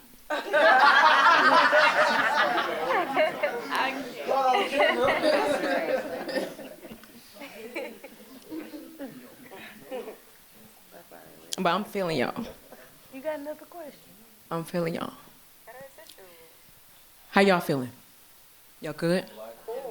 Yeah, it's heavy, it's heavy, it's heavy, it's heavy, it's heavy. So my question is, do y'all want to leave it here or do y'all want to? One more question. How y'all? Come on, Terry, what you got to say? Peace, y'all. And you know, I just walked in here, but I'm already, you know, understanding the conversation going on, and I just want to say everybody who spoke is 100% on the money, especially Amanda and what's your name? Anita. Anita, yeah. Yeah, I resonate. We got to have a no tolerance policy when it comes to abuse, and you know, even this year, like, there was somebody in the community, right, who posted pictures of them abusing their girlfriend. And we all had to make a choice, right? And there was multiple times, like, you know what I'm saying, a dude, and you know, I'll say his name, right? Like, like, right? And it's... my dude, right? Lord have mercy. Dropping names. And it's like, thank you. And it's like, that's what we and need it's right like, there. That's what we need right there. That's what we need. Let me say something. I'm a Gemini ass nigga. I say names, all right? right? But it came to a point where it's like, you make good hooks or whatever, right? Like, you're a cool dude when I kicked it with you, whatever, before. But if you're doing that to people, I can't rock with you. Come on. Right? I can't rock with you. Even if you did it or not. And this is what I told him this directly. I was like, whether you are responsible for that shit or not, you need help. That's right. Come on. And his response was, Terry, I should smack your ass. Some shit like that, right? And I'm like, no, well, my immediate response was just block, right? But then niggas don't realize, even when you block them on the internet, you gotta block them in real life. Yes. And that takes an actual responsibility. Like, he could show up here tonight. We all gotta make a choice. Do we fuck with him or not, right? I know what choice I'm gonna make, right? Like if I decide I don't rock with you, I don't rock with you. And I seen that test happen with other people in other venues and other scenes where they had to choose, are we gonna let this dude in or are we not, right? Because he's gonna show up, right? And you know, from what I've seen, most people made the right decision. But it's like, you gotta let people know. I know there was even, you know, an event where they were inviting them or whatever. And I was like, yo, does she know that this is what this dude did, right? And we had to talk about it. So it's like, I think there's a huge piece with that where it's like, as a community, we gotta know when to call it what it is and not feel afraid about the consequences, about saying people's names, whatever. The village has to be that protection. And the moment people are silent about those things, that's when it's like, I can't trust none of y'all niggas. Y'all niggas talking about peace this, peace that. We gotta transmute this, positivity that. And you sitting right next to an abuser. You done dap the nigga up. Yeah, man. And so that's a huge one. And then, you know, the discussion earlier about dating in the community, you know, I find it so interesting because my wife's an artist, right? So we're both artists. Yeah, we've been together 14 years. We've been together 14 years. Married 5 at this point. Yeah. And it's been wonderful, right? And she lived right down the street from me. I didn't find out until I was like 17 years old, right? She lived right down the street from me, right? And I had the same opinion. I was like, oh, nah, you can't date in Massachusetts, da. And then I met the love of my life. So it is possible. And one thing I feel like that really helps is understanding that, like, people can be artists. People can be normal, right? But then people are people. at the end of the day, and when you just reduce everything down to people are people, you don't focus on their character flaws. Oh, well, they're this. Oh, well, they're that. They sleep with too many people. Oh, they have too much anxiety. They voted for Trump, right? I don't know, people feel the type of way, right? But I'm saying we focus a lot on character flaws before we think like, oh, wait, this person has the same values as me. Oh, this person actually has the same goals as I do. Oh, this person mirrors me in certain ways where I could use that to actually grow and be a better person. I actually like the way this person, like we focus so much on the negatives. We're quick to rush to the thing that's so divisive and it's a no tolerance policy. Nope, he eats chips. I can't fuck with somebody who eats chips. And it's like, yo, it's chips. Like you can move the bar a little bit. I understand you're vegan. You can move the bar a little bit and it might be the right person for you. Can I just interject in what you're also saying and the importance of not choosing sides too is because that's why a lot of the people that are in the community and some of the toxic and harmful and abusive relationships circle back because of the things that you're saying. Like if we had a no tolerance like homeboy and we can respectfully remove people from spaces, right? It doesn't have to be violent. If he was, or they or she or whoever were to walk in here, there's a way of respectfully removing somebody without being so harmful too, because that also causes harm. But if we're talking about choosing sides and people not taking that no tolerance aspect, then we wonder why the person goes back and thinks it's okay because everybody around them is looking at them and being like, wait, I thought, well, they look happy. So I'm gonna just mind my fucking business. Maybe they got back together, but it's like when we're talking about abuse, this is why the survivor keeps going back and back and back because there is no safety and there's complacency within their own community, so they don't even feel like they can escape it. If I told you that there's been more than enough times where somebody has been harmed in this community and has also been followed to certain events that has been witnessed by people in this room too, and people still have been complicit, this is why I say with choosing sides, it gets real weird because not everybody has that integrity, and because of opportunities and because of Boston being so small, they decide to not say nothing. And I feel like if we're all talking about artists and using our voice and not always romanticizing trauma and also being in joy, then that also means that we need to talk about conversations that we're talking about right now within our art too. Ooh. Oh, it's coming. Just know it's coming. Yeah. Doesn't that lead into the I feel that's an aspect that we don't recognize, and I feel so I feel like when people don't do something, it's called the bystander effect, right? Like somebody can, God forbid, pull out something right now, right? And people, it's not going to be a commotion until somebody reacts first.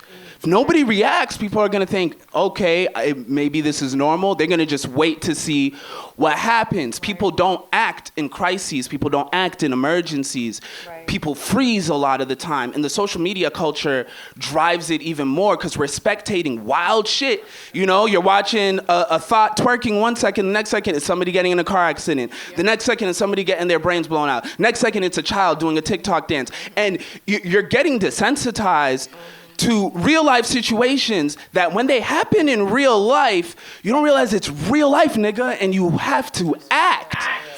You know what I'm saying? You have to act. And I think that's where, as a community, where our the onus is on us, is we got to start teaching our children, we got to start teaching our youth, teaching our adults how to act in the moment.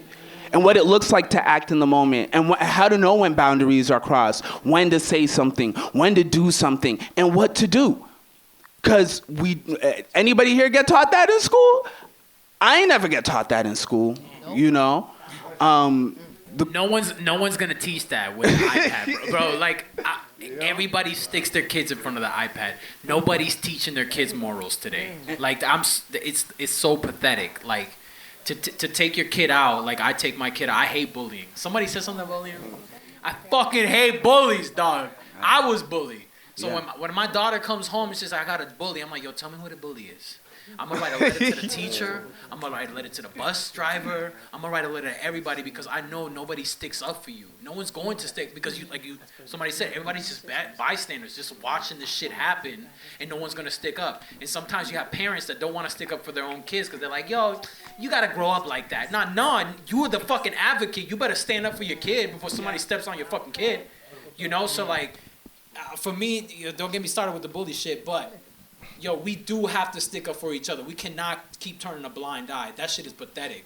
Like, when I see people walking down the street and shit's happening right in front of their face, and they're like, yo, welcome to Dorchester. Like, yo, shut the fuck up and do something, bro. Like, once you go over there and fix the situation, like one thing for sure is, like, we got MBTA systems. There are a lot of elderly people going on the MBTA systems. Like, they can't be driving cars anymore. But you see these young ass motherfuckers just sitting in the handicap section. It's like, yo, boy, stand the fuck up, bro. Stand up. Like, you did not see this woman come on the bus like with a fucking issue. Like, yo, and most of the time I'm going to smack these kids. But I'm like, yo, if I smack this dude, all of a sudden it's like you only see the last part. Oh, he's beating the shit out of this guy. But you don't even know it's because this motherfucker looked at a handicapped person, staring up and down, and was like, I'm a bust to my beats and just chill. Like, yo, you was a fool. You was a sucker, dog. You need to get the fuck out of your seat. So, I mean, don't get me started, but that's what You started. On that note, though, we are going to have to transition to performances soon, but I wanted to get on a more positive note. I had one more thing she wanted to say. Yeah, go ahead. I just wanted to touch on the accountability part. It's an old quote that I'm pretty sure everybody here has heard: stand for something or fall for everything. You have to choose, and I respectfully disagree. I don't think it's necessarily choosing sides, but you have to choose what is right.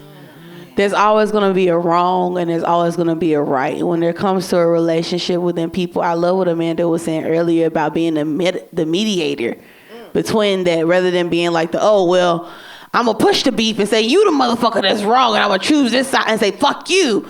I'm going to be the mediator. I love that. So I'm not going to say I disagree with choosing sides, but I will say there's always going to be a choice that needs to be made, whether between wrong and right. And some people can't just necessarily be set down and mediated because they're so lost within their own narcissism, their own self-trauma, their own, you know what I mean, their own path of destruction that you can't save everybody. Samote said it best: I want to save you, but I'm not God.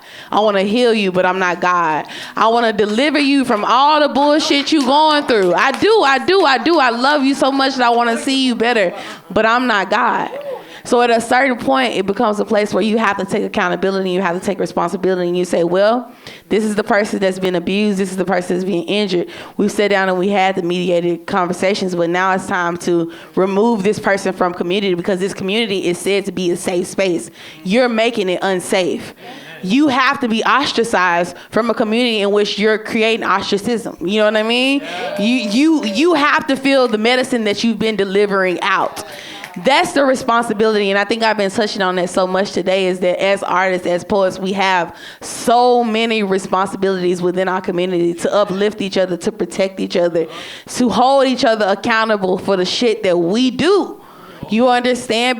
Not because we're better than each other, not because we know so much, because we do it too. Because we've seen it too, because we've gone through it too, because we can actually help you.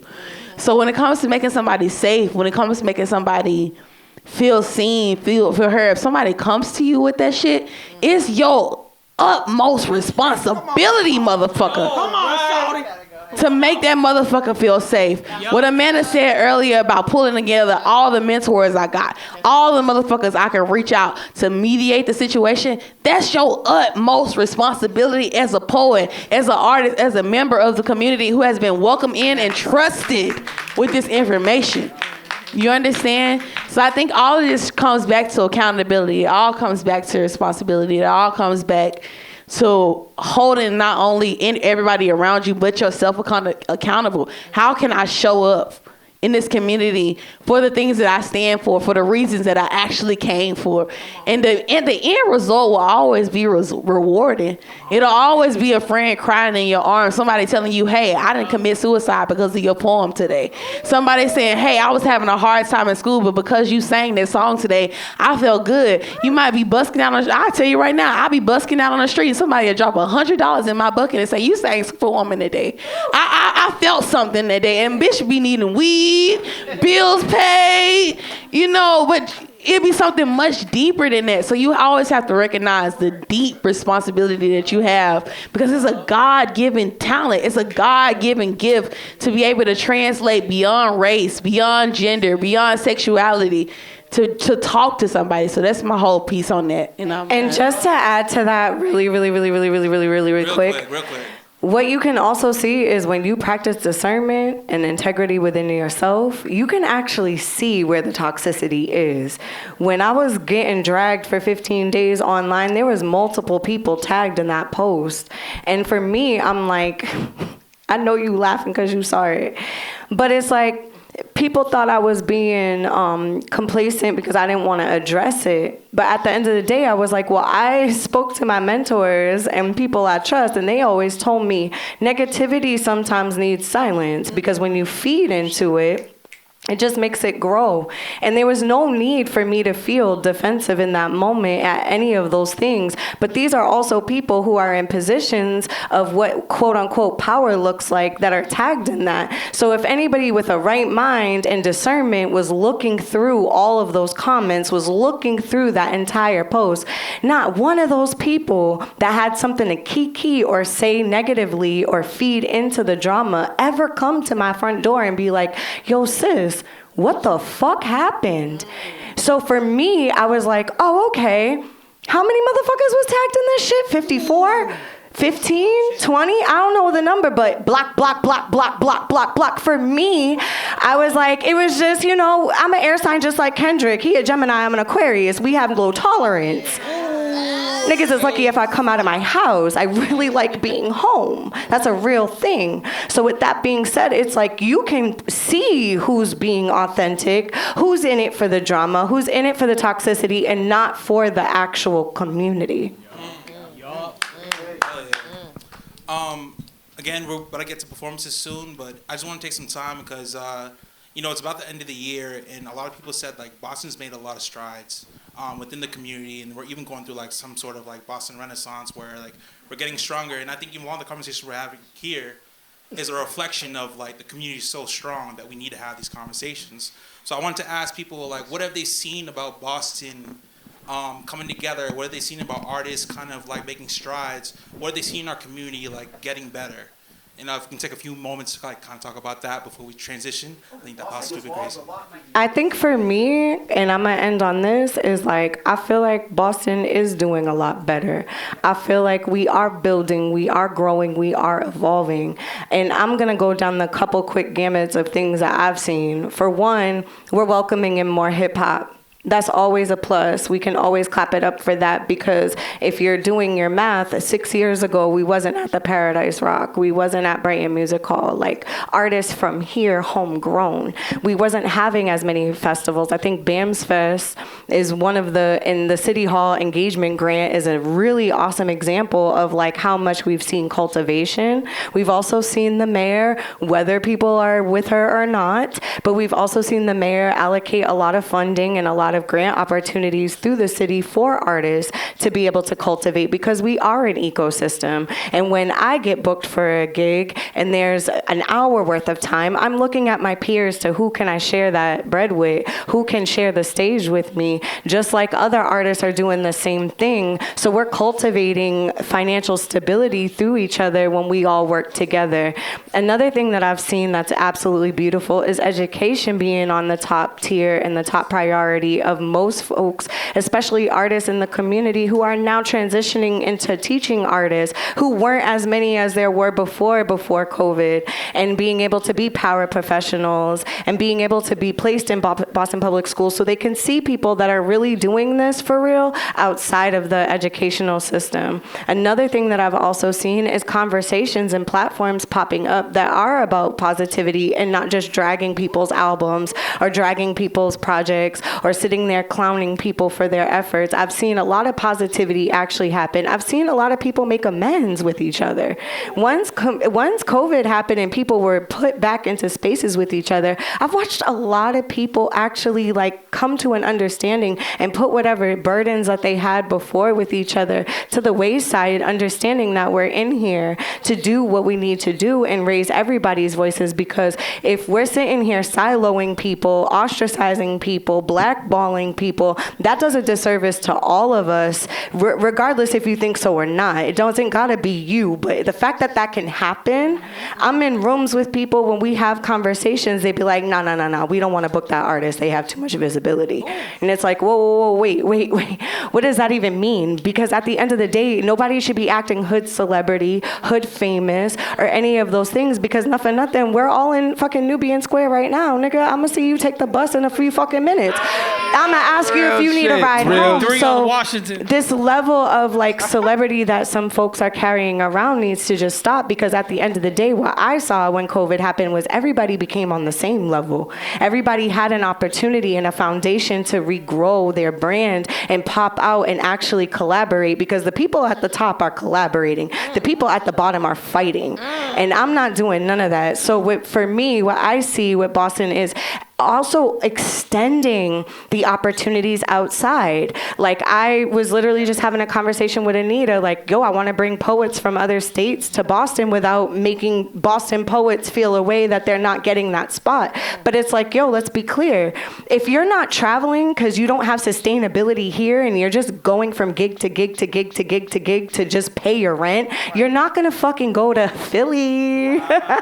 You're not going to go to Baltimore. You're not going to go to New York. You're not going to go to Chicago, because at the end of the day, you're just trying to figure out a way to eat and feed your kids. A lot of us are also multi-hyphenated artists, and that's for a reason, because we need the sustainability. I say all that to say is that in this room, there's a lot of power here.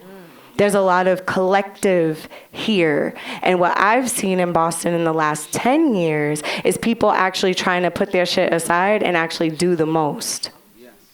Woo! Round of applause for Amanda. We got two more responses. You know what's dope about what she said?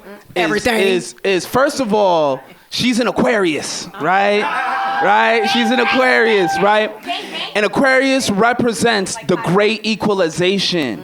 When things equalize, everybody's on the same playing field. And we've entered that age right now, and we're seeing it happen.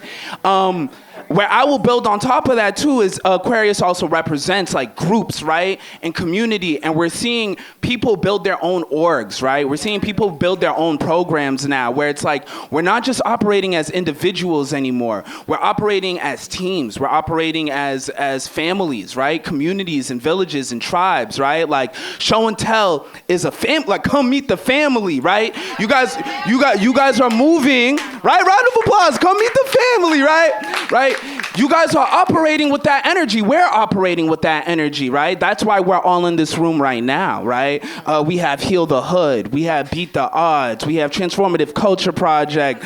Yeah, we have 617 Peak, right? The orgs just keep going on and on and on, because we're out here doing it. And we're doing it not by ourselves, we're doing it together. And instead of getting funding from the major labels or trying to get signed, right, staying out in the cold for 5 hours, trying to give Jay-Z your mixtape, we're like, no, hey, we can get the funding from the cannabis industry, right? Shout out to Tiny Trap Concerts.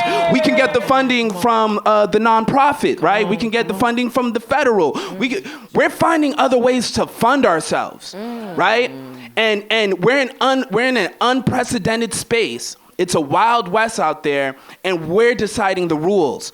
The institutions, the colleges, the schools, the banks, they're They're not deciding. That's right. For the first time ever. That's right. That's why people are looking at Boston different. They're like, oh shit, they didn't do it the way Atlanta did it. They didn't do it the way LA had to do it. They didn't do it the way New York had to do it. They're doing some different shit to fund what they're doing. And it's scaring some people. That's why they used to close the doors. But now it's fascinating them. They're like, no, let them in. Let's see how the fuck they're doing this, right? We're barely giving them money and they're still doing it.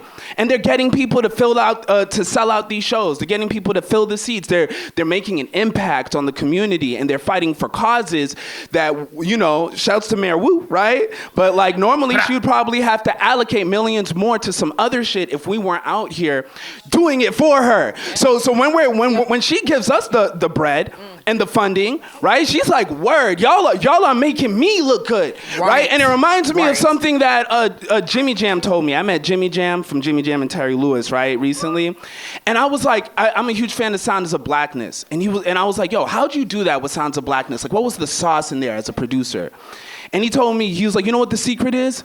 He was like, just get people who are already good. They'll make you look good. He was like, they were already good. And so I would say everybody in Boston should give themselves a round of applause because we're already good. And niggas are just realizing it finally. We've been good. We've been it. And we're going to continue to be it as long as we continue to invest in ourselves, as long as we continue to grow and we continue to collaborate. No click shit, right? Instead we're building conglomerates. Right? Collaborators. Right? Yo, we're we gotta building work confederacies. together. Right? We're building what when one president sits next to another president, one chief sits next to another chief. That's what we're building right now. And as I said, music has at least in this area of the world has never seen it happen how it's happening. So I see Boston changing dramatically, and I'm loving every minute of it. You just summed up the Renaissance. Real quick, right Terry. before we get into performances. Thank you. Really, real quick, and I'll end it like this. So one, I know Amanda, I know you was talking about how like niggas, we be seeing niggas that be trying to act famous, still be riding the bus in Dudley and shit like that. But the fact that now we're not calling it Dudley no more, when we call it a Nubian, we call it a Nubian. That's one of the things that I think is an improvement. The fact that we changing some of the names in the city in order to reflect how we actually are as a people. The second one is the fact that a lot of folks in this room right now were either nominated or have been awarded awards for the Boston Music. Let's go. That's what's up. Thank you for Let's go. So the fact that folks were actually not the folks that have been nominated and are inspiring other folks that will be nominated, that's another thing, especially the fact that spoken word poetry has also been a category that's also highlighted. Let's go. Well. So like the fact that, and then to be also able to see, to also echo what Amanda said, to also see Boston music artists in other spaces. Like we would see our little like folks every so often in District 7 or in other little hole in the wall taverns, if you will, doing performances. But now, like, we can actually look on Netflix and see C4 doing something. Shouts right to now. C4. You know what I'm saying? We can look and see how a singer Troy right now, the Electric Kid, is singing with Big Mike. Like we are seeing Mary Orchie. So we're seeing how the artistry in the state is actually getting its due now. We're not just being known as a medical and educational state. We are now being seen as an artistic and creative hub, especially down here in Nubian Square, where they're trying to like create an innovation center and trying to support a lot of the black businesses that are down here. So let's also highlight the fact that Massachusetts is trying to support the black businesses here. Let's go. For whatever reasons that they're doing it. So like these are the things that I have seen, and it's a beautiful thing to see. And we got Boston artists getting Grammys now. Like that's so crazy. Cricket, you said the Wild Wild West. It is the Wild Wild West right now. Yeah. Right now is an opportunity to go take those trains and get the guap. You know, you think about Jesse James. Yeah. You know, right now the trains are they're spinning on the wheels, but a lot of us can get the bread. We gotta think smart. We gotta think together. We gotta be as part of a team and get those trains. And a lot of us gotta get on those horses and put in the work. Because, you know, Yeah, we gotta put those Ivy League degrees to work, right? Everybody out here complaining about student loans, you gotta put that shit to work, right? Put it to work. You know, like the key to success. One of the keys to success is whatever job you are willing to do for a company or a corporation. If they're paying you to be a secretary, if they're paying you to do security, if they're paying you to do maintenance, if they're paying you to do accounting, you need to do that shit for your own business and your own organization, and stop waiting for somebody to pay you by the hour, and start investing that energy, that time, and that organization in yourself. Or because that shit works in others, right? Because it's like, yo, where do you work? Can we also just name, like, you know, poetry is popping. Like, that's what this panel was about the spoken word community and poetry community. We'll never so I forget. just want to give us our flowers. You know what I'm saying? Because it's really hard for us, you know, because music is one thing and hip hop is a whole nother thing, right? Like, we've seen that celebrated, but the fact that spoken word artists are out here moving and also teaching and also inspiring other poets to do what they do, like, I just want to celebrate us real quick and all the poets in the room, because this shit is hard. It is Round of not applause, that please, everybody. glamorous. Let's give us that energy. So yes, we're getting the and Give it also up. known that the Boston Music Awards has been around for years, like 30 plus years from now. And the fact that spoken word poetry has been created as a category for only 3 years. This is its 3rd year. The Grammys just acknowledged it 3 years ago as its own category. Like, that's not something to just sleep on. It's really, really not, because before, spoken word artists were competing with authors, people who had audiobooks. We didn't have our own category before J. Ivy won it 3 years ago. The last poet to win it was Maya Angelou in like 83, bro. So when we talk about history, we have to also talk about like our roots and what we're doing, because this is hard to get up on a stage with just you and a mic, no backing track, no backing vocals. If you're a rapper and you're still using a backing track, you got to get it together. Like, Kendrick is killing y'all. But with that being said, it's like, and Doechie's killing y'all, because I just watched her whole concert and she didn't have no backing track, no ad libs, no nothing. But what I'm saying is it's really hard for us to get up there and stay true to the art form without also changing, even though we are evolving our artistry as poets into musical compositions as well. That's not a small feat. To be able to perform with live bands, to be able to bring up several different artists and we talk about different themes, all of that is very important. And regardless of the poetry community sometimes being siloed between slam poetry and spoken word and then being an academia poet, because you have to talk about all these things. We can also be in one space. We just did it at Voices in Power at City Winery. Back on 11/11, that wasn't a mistake. That was very intentional. Angel numbers. If you don't know, now you know. Go. And we were just in that building, and that's when we saw everybody come together and just celebrate the actual word. Because this is hard to just use your voice as the entertainment. We have no bells and whistles. This is just our pain and our purpose, literally vocalized into a space that will hopefully reverberate and also transmit frequencies through people, because we are all made up of water, and that's how we actually get that real healing, because everything comes from water. Like when we were in birth and we were in that amniotic sac, you know what I'm saying? Like, that's a real thing. So for people to be like Anita, where she talked about how she was 3rd in the world. 3rd in the world. Like, do you understand how big the world is? I was just in Philly, I was just in Baltimore with Chev, who just won too, like #1 to actually in the world to represent United States. He was the only one on that stage repping USA, the Americas. You know what I'm saying? Like, these are not small things. When we talk about BMAs and we talk about the accolades and the Grammys and the things like that, these are things that were foreign to us. We didn't think that we had that same autonomy, that same notoriety as any other artist in the industry. And we are here and we're not going nowhere. So shout out to all the poets, whether you classically trained, educationally trained, naturally gifted and born and decided to write in your diary, that makes you no less than a poet or an artist. Write your shit and speak your truth. Period.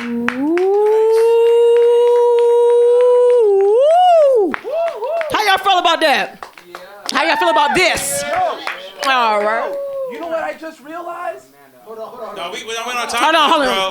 We're on time crunch. There we go. Hey, wait. Hold on. For us. Yes. For us. Yes. But you know what Amanda's initials are? What? Ashe. Woo!